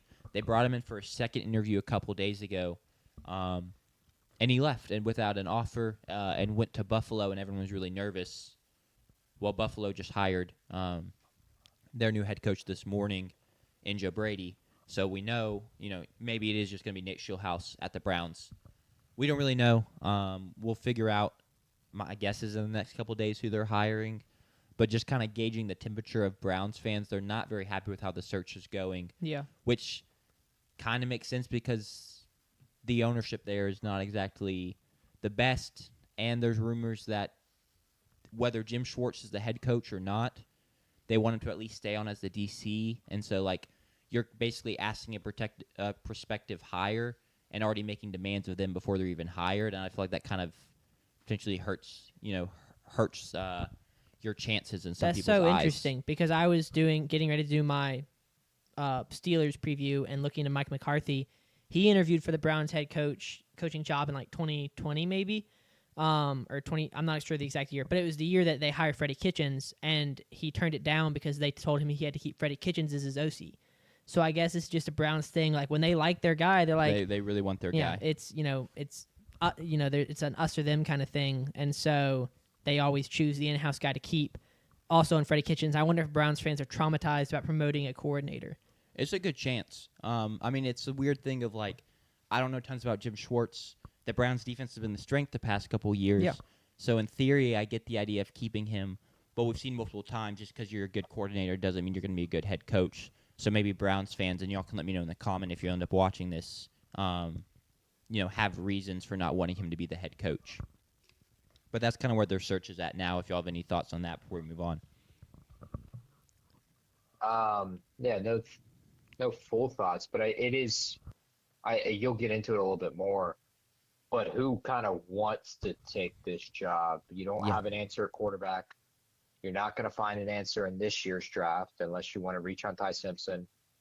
And you're also going to have to deal with $80 million, it looks like, at least in dead cap this year in Deshaun Watson and $27 million next year. Yeah, it's bad. So you're not flexible in cap space, and you'll get into that more. And on top of that, now you're going to play in a division with the Steelers, who are always good, and looks like they're going to be, as Sanders will get into, maybe heading to another year of 9 to 10 wins, and Lamar Jackson and Joe Burrow. So it's not shocking that this head coaching job isn't filled yet in a year where there's been some pretty darn good candidates. Yeah, it feels like a job, honestly, wherever they hire will be here for 2 years. Yep. And then if everything goes right in 2 years, it's actually kind of an attractive job, and they can get a good candidate. Because, the Deshaun Watson money will be mostly gone. Maybe they have their actual quarterback at the future. They have some things settled. It's a good point. It really is just not one of the more attractive jobs. So there are a lot of reasons that the coaching search is not going the way the fans want it to. You mentioned the draft. They have 2 first-round picks, which Sanders already mentioned earlier because they traded back, so they have the Jaguars pick. They pick at 6 and 24. Not a good quarterback draft class. You could technically go quarterback at 24 if you really love Ty Simpson, or if Chambliss ends up declaring maybe you want him or someone else. But there's just no world you're going quarterback at 6. But even if it's not quarterback, I think it's got to be offensive help. It's been a while since they've had a difference maker in that wide receiver room. Quishon Junkins, Dylan Sampson were fine in the backfield, last year. Jeremiah Love is a different level, but maybe, you're good to just run those options back, see what you have there. I could see at 6 a Cardinal Tate. Some people love Mekhi Lemon. If you feel comfortable taking Mekhi Lemon there, maybe. And the other route is just the offensive line. Yep. Helping out that offensive line is Spencer Fano, I believe. Spencer Fano, one of the top offensive tackles, or just another offensive tackle. You could have him at 6 and then go wide receiver at 24. Yeah, you get a Concepcion or something at 24. Yeah. Or maybe there is just a defensive prospect you fall in love with and you just feel like you can't pass him up. I wouldn't rule that out, but I think they're going to try and be offensive focused this draft, because why wouldn't you be? I mean, if you're serious about rolling with Shedeur next season as a legitimate, and giving him a legitimate chance to be your future QB, he needs some help. I don't dislike Jerry Jeudy in the year 2026 if Jerry Jeudy's your top guy, Well, guess who their leading receiver was this year? Was it Harold Fannin, the tight end? It was. Yeah. Harold Fannin with 730 yards. Judy only had 600 yards, and Judy started every game this season. He only had 600 yards. So he doesn't seem like 600 total receiving yards this year. Yeah, that's really bad for a wide receiver catches. one. Yeah. You need help there. And this is a good draft to address it, honestly. There's a pretty good crop of quality wide receivers. So I'd be pretty surprised if they didn't come away with one of those at some point. And then looking ahead as well, cap situation is kind of crazy. Per spot track, they're a couple million over the cap, which is just like really tough. And it's all because of Deshaun Watson. Yeah. And then you're paying a couple other people good money. Myles Garrett's making a ton of money. Yep. Denzel Ward's making a lot of money. But those guys are at least on the field and contributing in meaningful ways. I mean, we just mentioned 5 minutes ago, Myles Garrett's probably going to win Defensive Player of the Year. Worthwhile investment. Yeah. Denzel Ward's been pretty darn good. But just Deshaun Watson, you're paying that guy to not play. And that's kind of the worst part even about Shedeur. And this has nothing to do with Shedeur. But you're starting a quarterback on a rookie contract, and you get none of the benefits of starting a quarterback on a rookie contract because you're paying another quarterback a ton of money. It's kind of similar with the Falcons. If it ends up being Penix, is like, well, you don't even really get the benefit of him being cheap because you're paying a lot of money for Kirk Cousins, and now apparently, some Falcons fans want to bring in Malik Willis to compete as well because they just can't help themselves, right?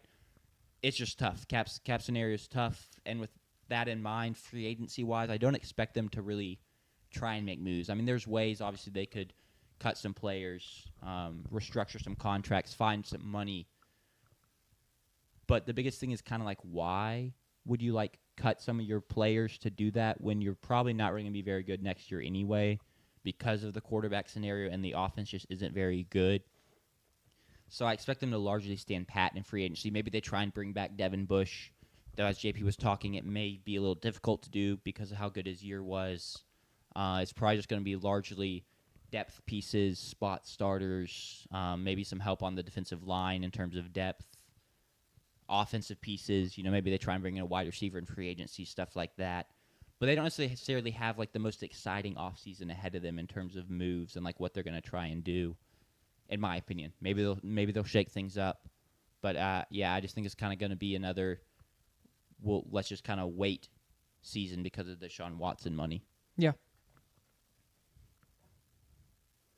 Anything else? Cool. The last thing, 2026 goal is just gain QB clarity. Yeah. I think that's really it. I honestly think you don't want to win games if you're the Browns, because I don't trust Shedeur to have the kind of season where then in 2027 he's the starting quarterback. So if that's the case, you want to lose a lot of games to be able to draft the quarterback you want after that. The alternative ideal scenario is Shedeur plays fantastic. You have your quarterback, and it doesn't really matter if you win some games. Super Bowl. Either way, I think you're going to find QB clarity after this season. Yeah. Perfect timing. Perfect timing. So that's my goal. It doesn't even nothing about winning games, I think, is in your goal. Just find a way to figure out quarterback and even just have a direction on quarterback because the Deshaun Watson money will still be there. Maybe you'll have to wait another year. But you just got to figure it out. You have to. And I'll say this again in my Steelers preview, but I literally had the exact same thing for the Steelers. Let me read you exactly what I wrote because I thought it was kind of funny. Either find a quarterback or be bad enough that you get an opportunity in next year's draft. That's you find your quarterback and you're good this year, or be really bad and get one of the pick of the first group batch of guys in the first round. That's exactly what I wrote for the Steelers. So it kind of sounds like they're in the same boat. With that being said, you do not want to be in the same boat as the Browns in terms of quarterbacks. So that's not a great look for the Steelers. No. Should I go and move on to the Steelers preview? Do it. Man, I just need to start off this Steelers the offseason primer with a half an apology. I had y'all going 5-12, for which I was wrong about, and I do apologize for that.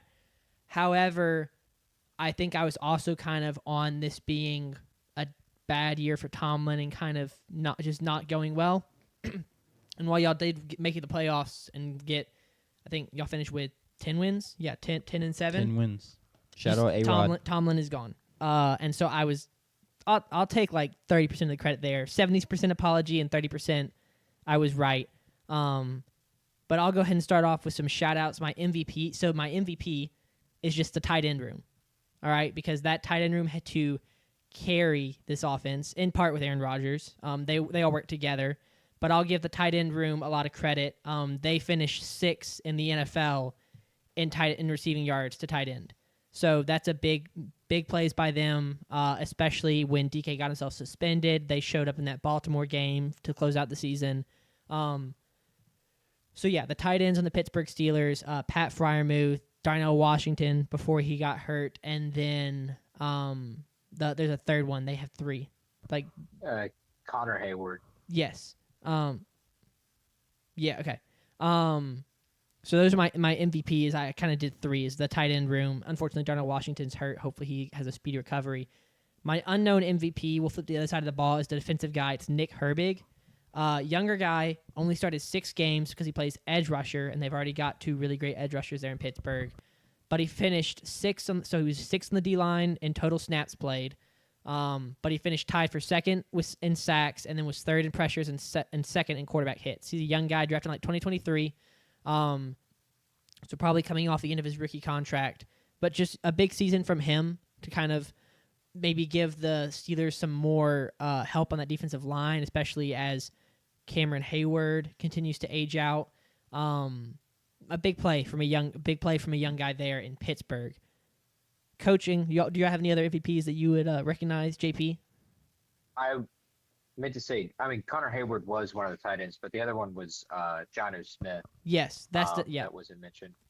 But Herbig, would have been one of my picks. He not just was 2nd on the team in sacks, he had more sacks than TJ Watt. He had 7.5 sacks, starting just 6 games this year. Yeah.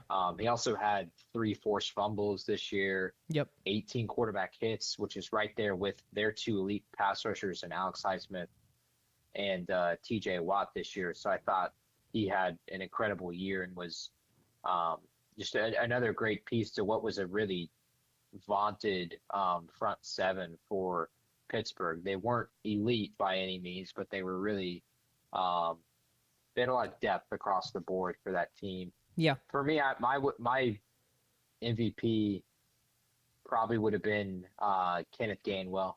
I thought the way that he played Good point. this year, 537 rushing yards, 486 receiving yards. So in 1,000-yard season total yardage, 5 rushing touchdowns, 3 receiving touchdowns. He was 2nd on the team in first downs with 57 first downs for this team. So one of, Rodgers' main guys. He's also Herberg's going to be a free agent, so it's something to look at, maybe them re-signing or him going somewhere else. Kenneth Gainwell is also going to be a free agent. So is he brought back? Yeah. Or does he kind of find something? Because in Philly, all he was thought of was kind of an afterthought. He's just the guy who comes in for Saquon Barkley, and he's just the guy who comes in for Schubert, what's his name?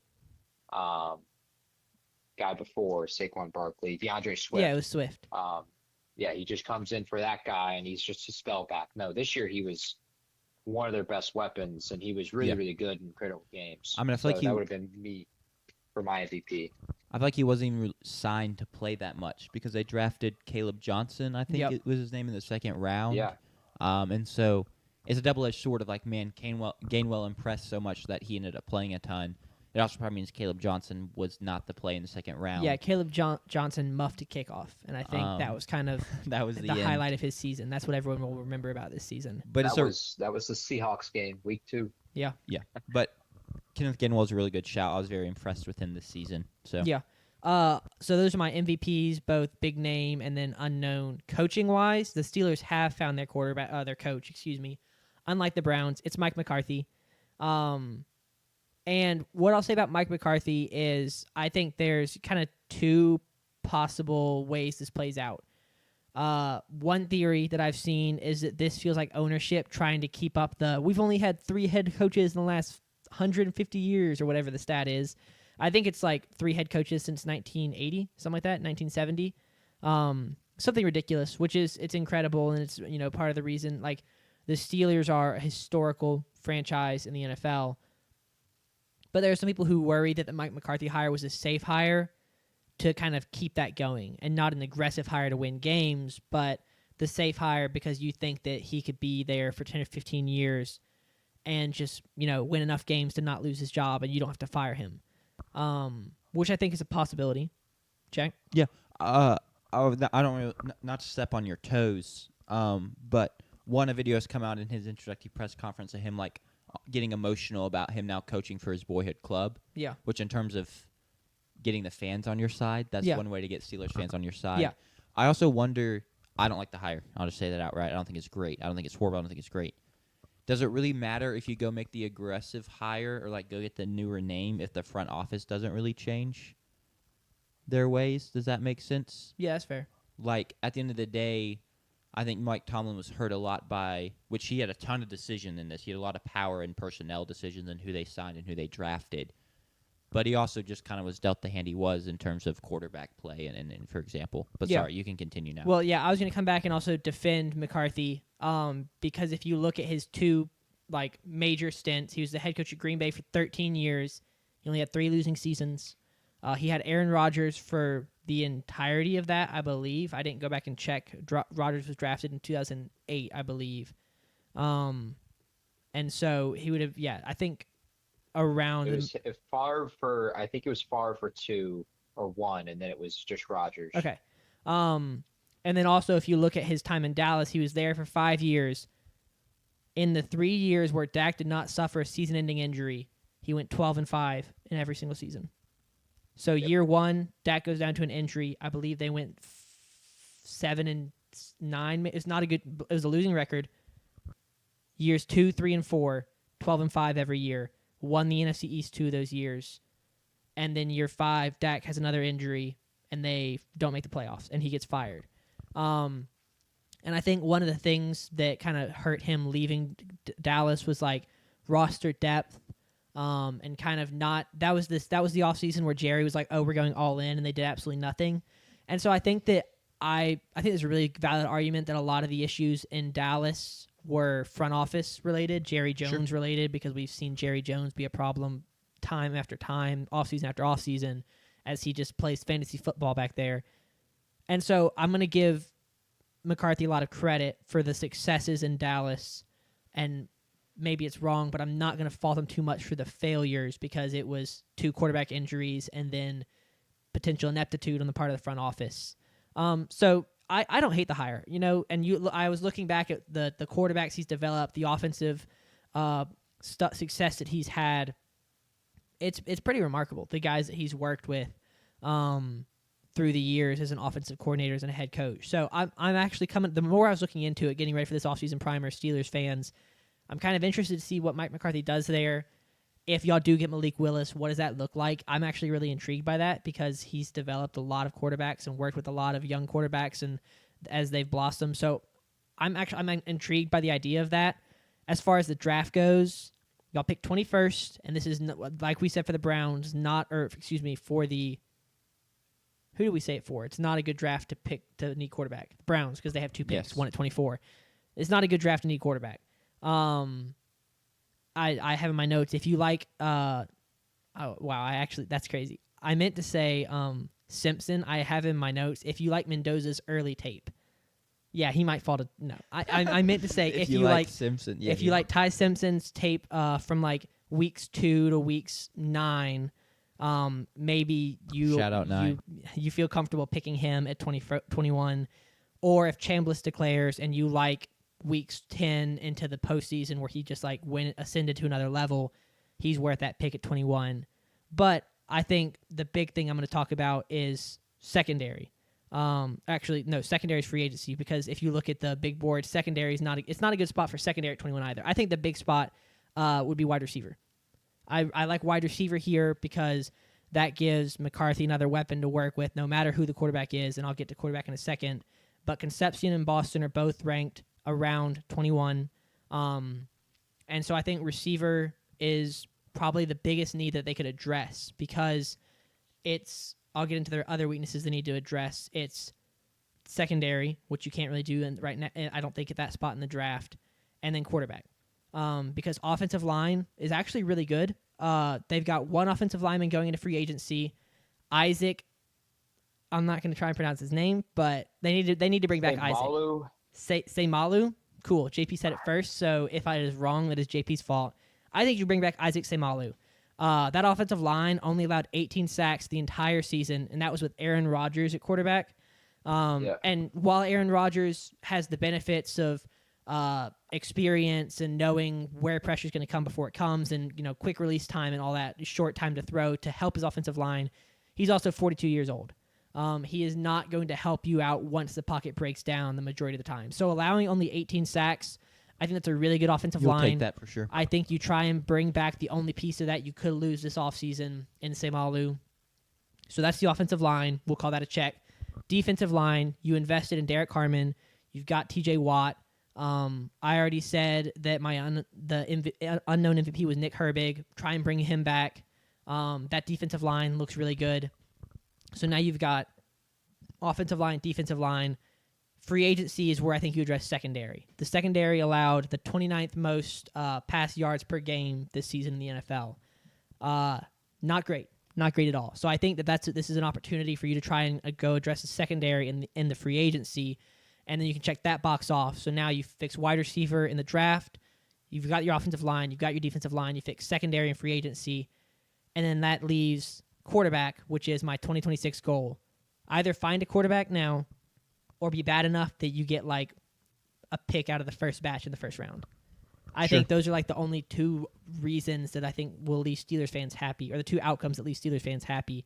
I think the nightmare scenario for Steelers fans, and I mean lying in bed staring at the ceiling come like December, is, oh my gosh, we're 7-6 and we're third in the division. This is awful. Like, that's the nightmare scenario for Steelers fans. And I hope y'all do not find yourselves in that situation, because that would be miserable. But find a quarterback. Maybe that's Malik Willis. Maybe it actually is. There's a lot of joking. You're 9th in cap space with $37 million. So there's definitely a possibility that you could bring him in on a 2-year contract or something like that. Give him an opportunity. And then if he isn't good this year, you draft the quarterback, and then you just let him duke it out next year, the two of them. Be bad enough to find it. Those are. Go ahead. That's a really good point. And they're gonna, the cap space, they got $37 million. They're gonna be able to be in that market. Yeah. For someone like Malik or someone like Kyler. Yep. So I fully agree. I think one thing that like isn't being talked about is if you go ask anyone, but you could go ask Google Gemini or ChatGPT. You could ask the internet itself, was Mike Tomlin fired? The answer is no. Mike Tomlin stepped away. Yeah. So we don't know for sure whether or not the Steelers are open to transitioning to a period of trying to be bad and lose games. And I do think with the roster that they have, it'd be kind of a disservice to guys like Cameron Hayward and TJ Watt and Alex Highsmith and Jalen Ramsey to go and try to be bad for a year and then get the quarterback. So I do think they're going to go and try to be 10-7 again and make the postseason. And I think that's why the Mike McCarthy hire happened. Yeah. I think that's the biggest explanation for that hire. With the cap space, you could bring back Aaron Rodgers, which McCarthy already said. It was either today or yesterday that he would absolutely be completely open to that. He fits like Pittsburgh really well, which is something not a lot of people necessarily know, but like that he's from that area. He's a Yinzer. He speaks their language, and so he understands how they're feeling and what they're going through.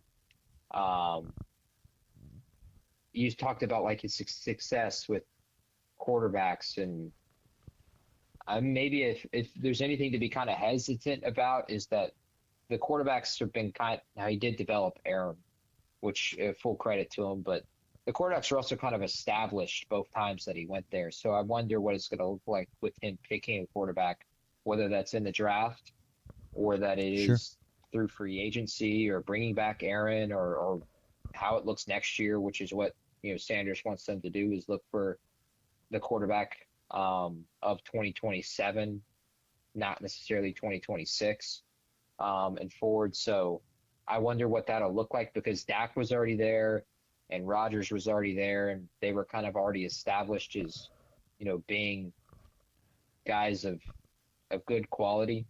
Yeah, he he was also there for year 1 or 2 of Brett Favre. Like that's Yep. how long he was with the Packers, is the entirety of Brett Favre's career, and then a lot of the Aaron Rodgers career. That was not as a head coach. That was as the quarterback's coach.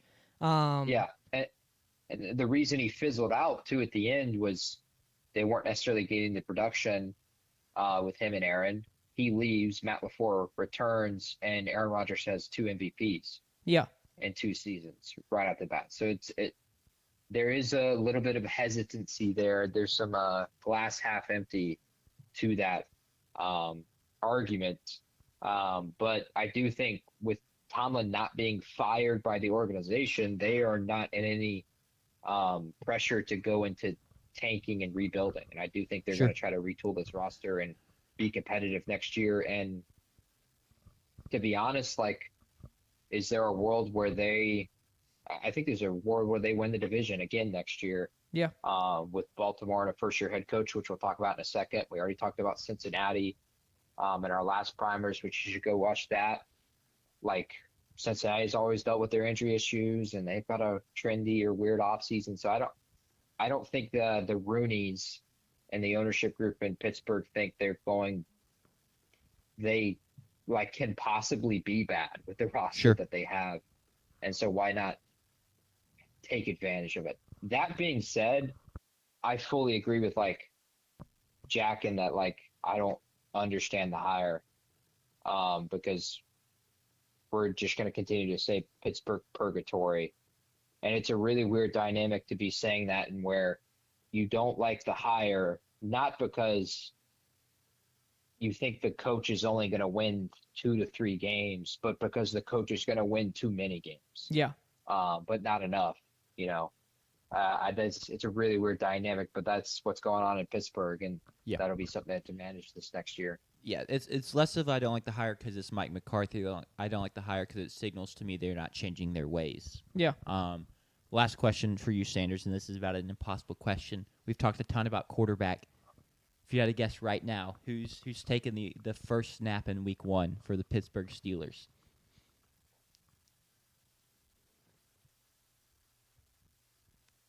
I'll just say Malik Willis. Okay. I think that's the easiest answer. When you think about, that's probably the most exciting answer. It is. For I think the it is Steelers the most fans exciting listening answer as well. I think this is also a good situation, for Malik Willis to think about where he wants to go. As far as places that need quarterbacks, there's a reason the Steelers were in the playoffs this year, is they have a good team. And so you think about the teams who are picking the Jets, right? Or the Raiders are going to get Mendoza, but you think about the NFL draft order as it stands right now, pulling it up, the Falcons, right? If with the new head coach, if Kyler's out, cool. Cleveland. Cardinals, not the Falcons. Excuse me, sorry, the Cardinals. You Thank saw you. Redbird, Yeah, so I saw it makes Redbird. sense. The Dolphins with McDaniel gone, is Tua out as well. So there are reasons that all these teams are picking the top 12 that need a quarterback because they have bad rosters, right? Or bad rosters combined with bad coaching. There are reasons, right? There's reasons for all of that. You look at the Steelers, there's a reason that they made the playoffs, and there's a reason that they finished with 10 wins this season. It's because they had a good roster. And so if I am Malik Willis and I'm looking at my options of I had a good 3 games at Green Bay, it's time to whip that around and turn it into a 2 or 3 year deal where I can be the starter. I can be Sam Darnold, or I can be the guy who gets that second chance. Where am I going to go do that? I feel like Pittsburgh's the best place for that. Out of all the possibilities, you've got the head coach who's got success with quarterbacks, with Brett Favre, with Dak Prescott, with Aaron Rodgers. There are some other guys I was looking through his history where he's been like the Saints. He led the Saints to their most, they were the number 1 offense while he was there as an analyst. McCarthy has left a lot more offensive success in his wake than he has offensive failure. And yes, things kind of wore out their welcome at Green Bay, but also this is Aaron Rodgers we're talking about. Aaron Rodgers has had his goofy moments of maybe he just decided he didn't click with Mike McCarthy anymore, and then there was nothing McCarthy could do about that. Sure. McCarthy's left a lot of really successful offenses behind everywhere he's been. So if I'm a young quarterback and I'm like, I really need this is probably gonna be my last shot. A bad 2 years, it probably won't matter how good I look in preseason or how good I look for 2 weeks when the starter goes down. I think the Pittsburgh and Mike McCarthy is a good place to land. So it's a good place. I think largely it's probably going to just come down to money for him. Or, maybe, hey, Pittsburgh only give me 2 years. Miami will give me 3 years. Or, dude, that beach weather in Miami is seeming pretty good to me. And Devon Achane just slid in my DMs and said, yo, you up? And I get to play with him. Maybe. I don't think it's going to come down to just – maybe it will. Maybe it'll come down to just the money. But I think that I think it usually comes down – I would say it's more likely to come down to just the money when it's like a proven guy who's like, well, I'm just like going to go get my bag. But when it's a guy who's like trying to be sure he has a career, like trying to create a career for himself, I think you got to look at opportunity because the money is going to be – I'm not saying it's not going to factor in, but at the same time, it's like this may be my last chance to get my money. True. So True. I need to make sure I maximize. Pittsburgh's got a lower cost of living than Miami, I bet. That is probably true. Just keep that in mind. Keep that in mind, Malik, as I push for you to be the quarterback there next year. Keep in mind the cost of living in Pittsburgh versus Miami. Although Florida does, they don't do income tax, do they? They don't. That may cancel out. I cannot. I assume Pennsylvania does, but I'm not positive. I feel like they probably do. Jack, you have a prediction for Steelers quarterback? Yeah, it's not so funny when you're the one on the hot seat now, is it? I have a name I really want to throw out, but do it. What if it's just Will Howard? Okay, I almost threw that out there. I don't hate that. There's a chance. If it was almost any other team, I'd be like, there's just no way. But like, what if it just is Will Howard? Yeah, I mean, this is the team that tried Mason Rudolph out, I believe, as a starter, right? And I mean, they've had, they tried Kenny Pickett out there, like, which he was a first round pick. They did go and get him, but like. I almost feel like because of pride, they are not scared to try to like a mediocre at best QB out there because they're like it's their guy. Yeah, it's their guy, and we can win regardless. Yeah, like we'll just still win. It doesn't matter. Yeah, so that's my prediction is Will Howard. I almost threw that name out there as well, so I don't hate it. JP, what's your thoughts? So the draft this year is in Pittsburgh, and so that first round pick is going to matter a ton. And so I'm going to say Ty Simpson. I like it a lot. Week 1. Yeah. Can you imagine them drafting, quarterback right there in front of that crowd and what that would do to shake up the night? I'll go ahead and call it now. If that happens, we will have plenty of the Josh Allen video where fans are like, who?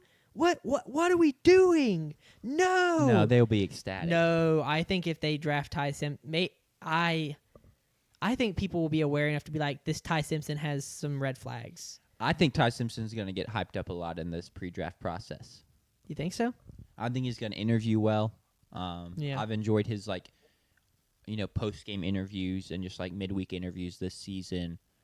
I think he'll be able to explain away. You watch those? Are you an Alabama fan? When they pop up on my feature, I mean, they were my national championship pick. I had to stay locked in. Alabama never turned up on my feed. What does that tell you? You're not a good enough fan. I think something that's going to help Ty is that when you listen to him in his interviews and you watch the way that he plays, is he like not that much different than Fernando Mendoza? And so maybe like by comparison, he kind of raises in people's eyes like, we're essentially just drafting. Yeah, we're just drafting. I don't even know if Ty Simpson's Southern, but he played at Alabama. We're drafting Southern Fernando Mendoza. I think that's a really good point. Yeah. They really do like interview similarly. Yes. Yeah. Cool. All right. Are we ready for the final primer? We'll do the Ravens. Yeah, this is the last of our AFC North ones. Me and Jack just have to stare off into the distance as JP. I'm just going to stare at his chair as if he's here. Yeah, if I got a giant puppet, I could like, or a giant like JP like body like one of the things. I could like go. We should get one of those. We should just get a stand. needs to be kind of something in consideration because We just need a generic one that can go in anyone's chair. And that's what I was about to say. Here. So we just need a generic one so that whenever someone is not here, and we can just like throw a jersey on it of like who it is. Exactly. Like we toss that Geno Smith jersey on the puppet. Yeah. Absolutely. And they'd be like, "Oh, that's obviously JP." Yeah. Yeah, not or the Geno Smith shirt. Seahawks jersey for JP's 8 months of Geno Smith fandom. He's still a fan. He is still a fan. I'm wearing that jersey at my Super Bowl party. So okay. I apologize. I didn't mean to be disrespectful. I remember when we talked about Justin Herbert and Geno Smith like 3 weeks ago. You're like, no, Geno Smith is not better than Justin Herbert anymore. I'll cherish that Geno moment. Smith in his prime though. Was prime Geno Smith better than prime Justin Herbert? Oh gosh, that's crazy. Yeah. Up for debate. Up for debate, I guess. All right, take us away with the Ravens. Mean, there was a debate. You can't say there wasn't. There's a lot. Debate was had. There was a lot. That's true. There was, and there was a lot better of debate on that than there would be now if you tried to compare them current. I think that's probably the most heated I ever got on this show. I think in part because it was really hot in the old studio at the time. It was, and I was in a hoodie, toasty. And so I was sweating, which was also like driving up whatever the anger in your brain is. Yeah. And also JP was coming after my guy for like 30 minutes, which we planned, like it was a planned debate, but it was still just like crazy. They like basically share a wall. Like they don't share a wall, but like they share their space in the background. Yeah, Justin Herbert is higher, you notice. And then you got Ronald Acuna, the highest of them all. The GOAT of NFL quarterbacks. I mean, respected for their current sports, Acuna is the best. Yeah, I true. mean, Acuna has an MVP. And he probably has the best arm. Acuna won a World Series. He probably has the best playoff arm. success. He I might have the best arm. I was like that argument. In person for his assist to third base this season against the Yankees. I went back and rewatched that like a week ago just because it came to mind. It was like, that deserves it. Go through the bookmarks and find it again. Yeah, it deserves a rewatch. All right, JP. If my kid ever plays baseball, I will want him to swing it like Acuna. I think Acuna's got the most pretty swing in It's MLB beautiful. Too. Yeah. That's like being like, man, if my kid ever plays football, I just hope he's got the IQ of Tom Brady. Like, it's no guarantee. I think it's a little easier to replicate a swing than it is to replicate IQ. That is fair. But you still are asking a lot. The Ravens. What do we got, JP? Well, the Ravens have already hired a new head coach in Jesse Minter. The last 2 years, he was the defensive coordinator for the Los Angeles Chargers. And those 2 years, in 2024, they were 11th in total yards and number 1 in points. This past season, they were 5th in total yards and 9th in total points per game as a defense. Sadly, his team's offense couldn't hold up their end of the bargain, and his team won 0 playoff games the last 2 years. Yep. It's something that's kind of been maybe knocked a little bit, but questioned is Jesse and his age. He turns 43 in May, but this will be his 20th year in a row of coaching. He's been a grad assistant. He's been defensive assistant. He's been defensive coordinator, all the above. He was already in Baltimore for 4 years when Lamar was there as well, as a defensive assistant, never as a coordinator calling plays.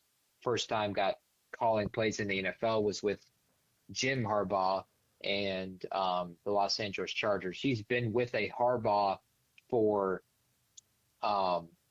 6 of the last 7 years.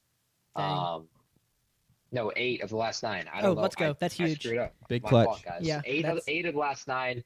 The only year he wasn't was he was a defensive coordinator at Vanderbilt the year before he became the defensive coordinator for Michigan. But he's the new head coach, and it already pressure is going to be on him for them going forward. But to talk about this past season, kind of like how we have so far this show, for me, I had 2 guys that I named. One is the MVP and one is the unsung hero. For MVP, I thought it was Derrick Henry. Henry ran for the 3rd most rushing yards of his entire career in a single season. Wow. At age 31. He played in every single game at age 31. He dominated multiple games this year.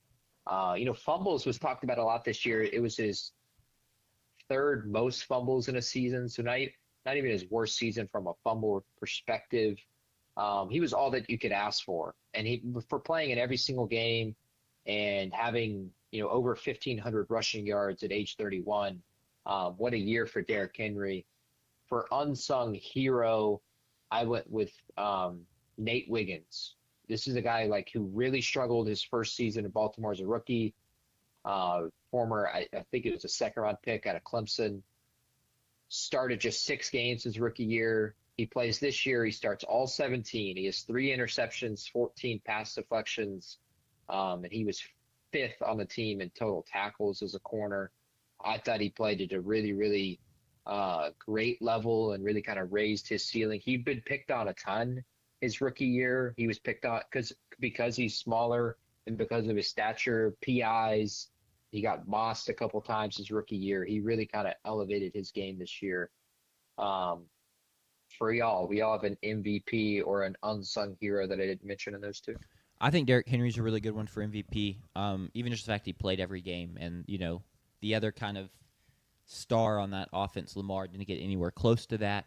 So like you had the reliability of Derrick Henry, and he really honestly didn't fumble it that much. It was just kind of in an early stretch of the season, and they were costly. I'm not trying to take away from that, but it's not like he led the league in fumbles or something like that. It was just kind of like a fumble bug for a couple weeks. He was phenomenal, and the fact he's doing it at 31 is ridiculous. And the thing that stands out to me about the Derrick Henry MVP, and it's not entirely related, it's more of just a way to sneak in what would this team have looked like if they just used him more at times when it felt like he really could have made a difference, like in the second half of a lot of games? Like, what if they just used him in the second half? So I think that's more of a credit to him, like how great he was, that he is, our team MVP, having not played key snaps in a lot of games. So, yeah, I don't hate that pick at all. All right. To move into this offseason, like we already talked about, Jesse Mentor, defensive coordinator from the Chargers, comes over to be his first stint as a head coach. It does seem like he's going to continue to call plays defensively as a head coach. That seems like the early trend there. He's called plays for the last 7 years, so I'd be kind of shocked if he didn't. They're going to need, to decide, do they bring back their offensive coordinator and Todd Monken? But for the most part, it'll be Mentor staff, and you would kind of just treat it as like a Jim or John Harbaugh staff, but just like a coaching branch of it. You think of like Kirby Smart and his staffs are not much different than the Nick Saban staffs. The same kinds of coaches, same kind of schemes, stuff like that. Because why not? It works. Jim won a national championship in college football and has had a playoff season this past year and 2 good defenses for the Chargers, and the Ravens were really good defensively when he was an assistant there. So I don't expect things to change much there. Towards the NFL draft, the Ravens will pick at 14 after missing the playoffs this year. It's actually a really lucky break. They were in a 4-way tie at 8-9 with 4 other teams that were 8-9 and missed the playoffs. Carolina was 8-9, but they made the playoffs, which means they bump up to 19. And of those 4 teams, they're the second to get to pick. So Tampa Bay and Indianapolis, who traded their pick to the Jets, are behind them. So they'll get to pick at 14, meaning like they're in a spot where, they could maybe pick a guy that drops out of the top 10. Is someone that is falling in the draft on draft night. Maybe it's Ruben Bain, falls all the way down to 14. And speaking of big needs, defensive line is going to be one of them. And it is where I would personally, if I'm picking for the Ravens, they pick at 14 and then 45. I think it works out perfectly to go defensive line and then wide receiver, and not vice versa. I would not pick wide receiver with this first pick. I'd come and get it in the second round. Yes, I know you want to put a weapon for Lamar Jackson, but you need to be able to rush the passer, and you need to be able to close out games, and especially in the AFC when you think of the quarterbacks. Every team has one. Drake May, Josh Allen, Joe Burrow, Patrick Mahomes, Justin Herbert. The list goes on, and you need to be able to close out games. So having an elite pass rusher, which you could potentially get in his first few picks, you think of guys like, Cassius Howell might be a bit of a reach, but he could be drafted here. Yeah. But you also could see like Keldrick Falk fall down to 14, David Bailey fall to 14. Ruben Bain, maybe with his, combine numbers and his lack of arms and 40 speed falls to 14 for some reason, it feels like a layup pick. Wide receiver, like it's going to be a trendy pick, and a lot of people are going to mock a wide receiver to Baltimore because they only have Zay Flowers. Mekhi Lemon is a really trendy pick for them right now. He's been in a couple of mocks already for Baltimore, but like Mekhi Lemon is 5'11", give or take, and Zay Flowers is a little bit shorter than that. I would prefer them to go for a physical threat and a guy who can catch a 50-50 ball rather than another speed threat like Zay Flowers. So like if Denzel Boston, if you were to pick a wide receiver at 14, or like heaven forbid, Carnell Tate falls past the New Orleans Saints and he's here at 14 as well. But there's plenty of options at 45 for wide receiver, which is why I do think they should wait till the second round to draft one, because you have guys like Elijah Surratt, who may be there, Chris Bell, who may be there, Casey Concepcion may be there, Jeremy Bernard will probably be there, Omar Cooper will probably be there, Chris Brazell will probably be there, CJ Daniels out of Miami will probably be there, and Zachariah Branch will probably be there out of Georgia. And you could even see guys, below them on boards that could be drafted there at 45. So I do think it works really well to go D-line, wide receiver. Jack, would you be happy if, they go Cassius Howell, Casey Concepcion? Would you like your Aggies to be Baltimore Ravens? I wouldn't mind it. I mean, KC, Lamar Jackson, like that'd be a pretty sick link up. Yeah. Cassius Howell that high would scare me a little bit.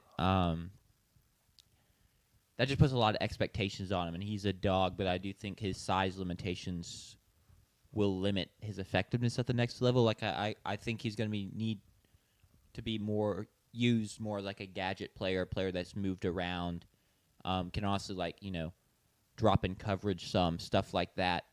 And so it's more of a fear, like he's just not your straight up alpha pass rusher. I'm going to put you on the edge, and you're just going to get after the quarterback over and over again and set the edge in the run.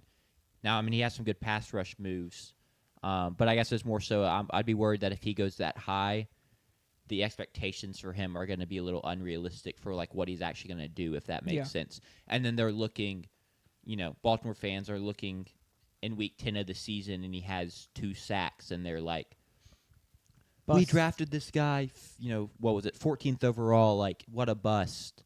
But I think he's a great player. Don't get me wrong. I think he's going to be used maybe a little differently at the next level than we saw in college.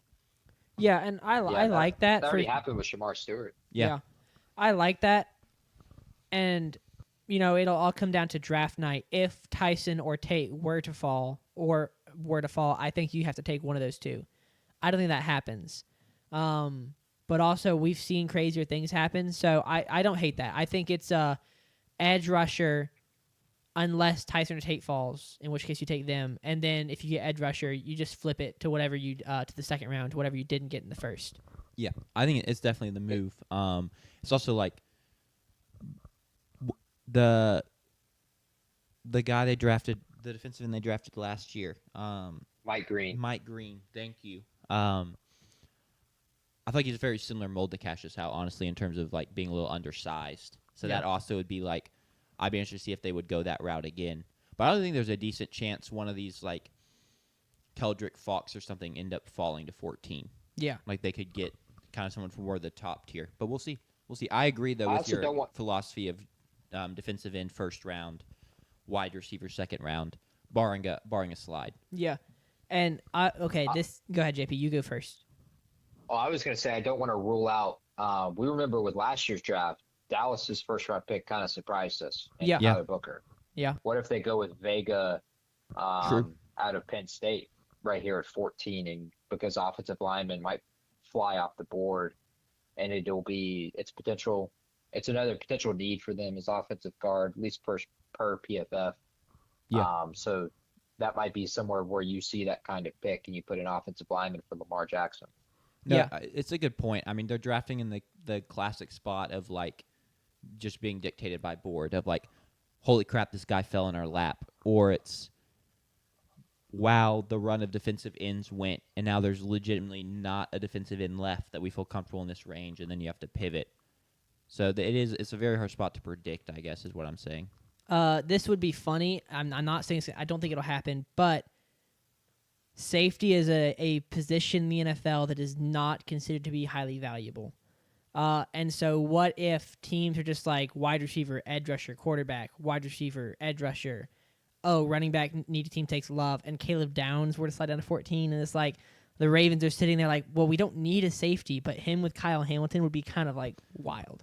The sicko in me, available. the sicko in me would be like, that would be so fun to see. It would be Kyle Hamilton and Caleb Downs in the same like safety room. It would be a wild pairing. Yeah, but not. I mean, it would be really hard not to pick them, but I think about them, and they drafted Malachi Starks in the first round last year. Malachi was third on the team in tackles this year for them, and had a fine rookie year. But it's also like it's Caleb Downs. Yeah. And so with Jesse Minter being a defensive coach, like how do you pass up an opportunity to draft someone like that? You tell me I can have two Derwin Jameses on my team?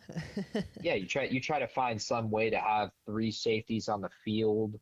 And you could play the 5 DBs that way. You move a safety down and have him play like kind of a slot corner, nickel kind of position. And you have Marlon Humphrey and Nate Wiggins as your 2 corners. And then you have the 3 safeties. Like, that's really dangerous. And it really could make them kind of that's fun for a defensive coordinator. So, like, I think it would be it's very easy to maybe push back on that pick, but how do you pass up on that opportunity if he falls? I think if one of the guys in the top 10 is falling, like Caleb Downs is someone that I'm looking at right now that, as you made the point, Sanders, I fully agree, like wide receiver, edge rusher, quarterback, and Jeremiah Love, like an offensive line as well. All those teams are going to want that first, and maybe Caleb falls all the way down here at 14. Yeah. I don't expect him to fall to 14, but I do think he's position ranked 1 right now. He's not going to be drafted probably in the top 3 to 5, because that'll be quarterbacks and edge rushers primarily in that early going there, just because of the positional value they provide. And then you're looking at a Carnell Tate in the 4 to 5. I don't think it's going to happen, because I do think that he'll probably end up going before Love, because I think running backs are valued even less as far as the position group goes than safeties. And you can just look at like salary and stuff like that. It kind of plays out that way as well, and wins added. But that's just like a fun, like, man, that would be a really cool defense to watch, because it would just be so. Oh, imagine if Brian Flores got his hands on the 3 of those guys. Man, I think that would just be so much fun to watch. That would be so fascinating to see how he. Not to take anything away from Minter, but Flores is just a guy who I think is... Yeah, dogging on your own guy. No, Crazy. I'm not trying to dog on Minter. I have always loved Flores, and I really hope he gets another job. I loved him at Miami. I loved him before he was at Miami. Just the way he manages his defense and coaches defense. He's probably my favorite defensive coordinator in the NFL as far as scheme goes, and has been for like 8 years. So, all that to say, big sidetrack there. But the Ravens, they've got a lot of options as far as, wide receiver, edge rusher. There's a lot of guys who fall in the range in first or second round. So it'll be interesting to see. I do not see them taking Jeremiah Love to back up Derrick Henry. I think I can say that confidently. Although, you never know. I mean, you get another year older. Put him in imagine a backfield with Lamar Jackson, and to his left he's got Derrick Henry, and to his right he has Jeremiah Love. I mean, come on. Jeremiah Love has shown some receiving threat, so he can be pushed out. That's why I really hope New Orleans drafts Jeremiah Love. But this is the Ravens. It'll be, the draft is going to be fun for them, and I do think those first 2 picks are really fun for them. But what is not going to be fun is some of the decisions they have to make for contracts and their cap space. They have roughly $13 million in cap space for next year, which is good. It's good these days in the NFL to have cap space going to the next year. But they have 22 unrestricted free agents on their roster. You have big names like Tyler Linderbaum, who was the 4th rated PFF center this year, and he's a great center for them. Isaiah Likely, who's been really, really good for them, had big plays this year, has had big plays throughout his career for them. Kyle Van Noy, their leading sacker 2 years ago, is a free agent. They also have rumblings, not from a shaman like Jack and I, but of Lamar wanting a new contract and wanting to get paid more money. Lamar's only under contract for the next 2 seasons, including this following 2026 year. So, like, he's not guaranteed anything in 3 years. He's only 28. He'll turn 29 this coming season. He wants. There aren't any official reports, but it does feel like he would, because this is the way he has acted. He will want some kind of extension and more guaranteed money, or regardless, they're going to have to maybe move that money because Lamar's number is more than Dak Prescott next year. His cap number is $74.5 million. It is the third most in the NFL. $3 million behind Mahomes at 78 and Deshaun Watson at 80 million. So it talks of an extension or restructuring that contract. I do feel like they're going to be a heavy talking point this year. If not, they're going to be a talking point during the season, and you don't want that. So I'd rather them get that done in the season. This will significantly complicate, their free agency moves as a team who last year's defense was 18th in defensive points per game and 24th in defensive yards per game with a new defensive head coach. Oh, on top of the fact that it's Super Bowl or bust, and that is going to be 100% the expectation next year. So it makes free agency very interesting. Can you bring back a guy like Tyler Lindenbaum? Do you bring back a guy like Isaiah Likely? You need pass rushing help, which is one of the most expensive positions in the NFL, as we've already talked about with their primers. And so maybe that's why I say go after that in the draft. You need wide receiver help for Lamar Jackson. It's all going to be interesting. They have cap space, which is a great start, but it is going to be a tough off season for them to make decisions going forward. I do think another reason that pass rush I feel like has to be done with the first round pick is the money's not going to be there. But Baltimore's leading sacker this year had 5 total sacks. That's not good enough. Your leading sacker can't. Yeah, go ahead. You did the research. You may be able to answer this. If not, I can look it up. But Namadi Madubuike didn't play at all last year, basically because of a neck issue. And the year before, he tallied double-digit sacks from the interior. Aggie legend, by the way, Gig'em. Is he going to be back? Is he a free agent? No, he'll be on the team next year. He's under contract. His number is $30 million or $31 million. It's the third most on the roster. They're going to need his kind of production next year. Which obviously you still need the edge rusher, but I was just curious. Yeah. Their leading sacker was Travis Jones, who is a 26-year-old from Connecticut.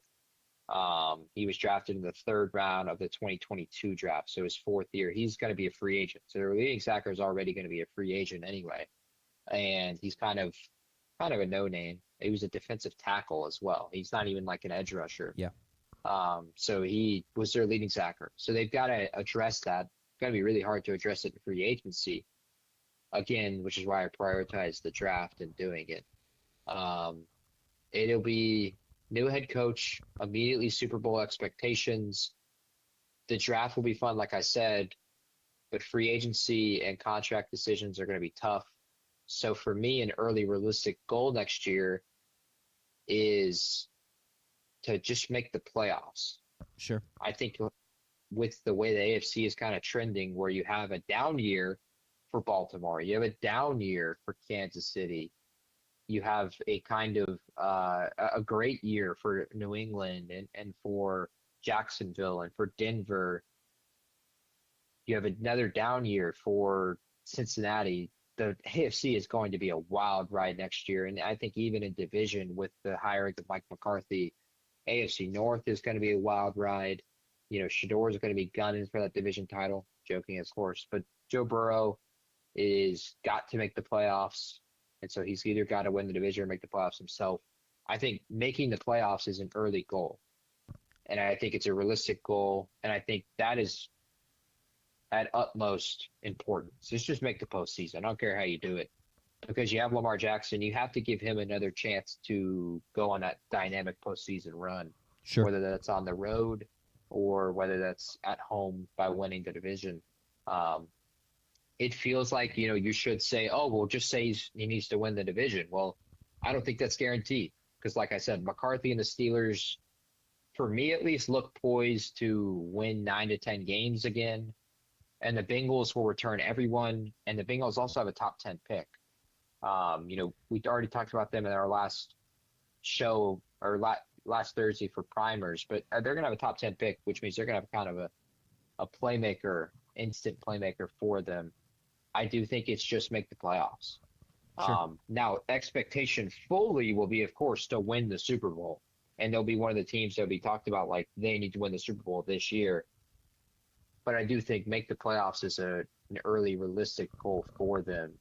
Yeah. And if there's any other one, it would be return some kind of defensive form. Because like I said, this year they were 18th in points per game and 24th in yards as a defense.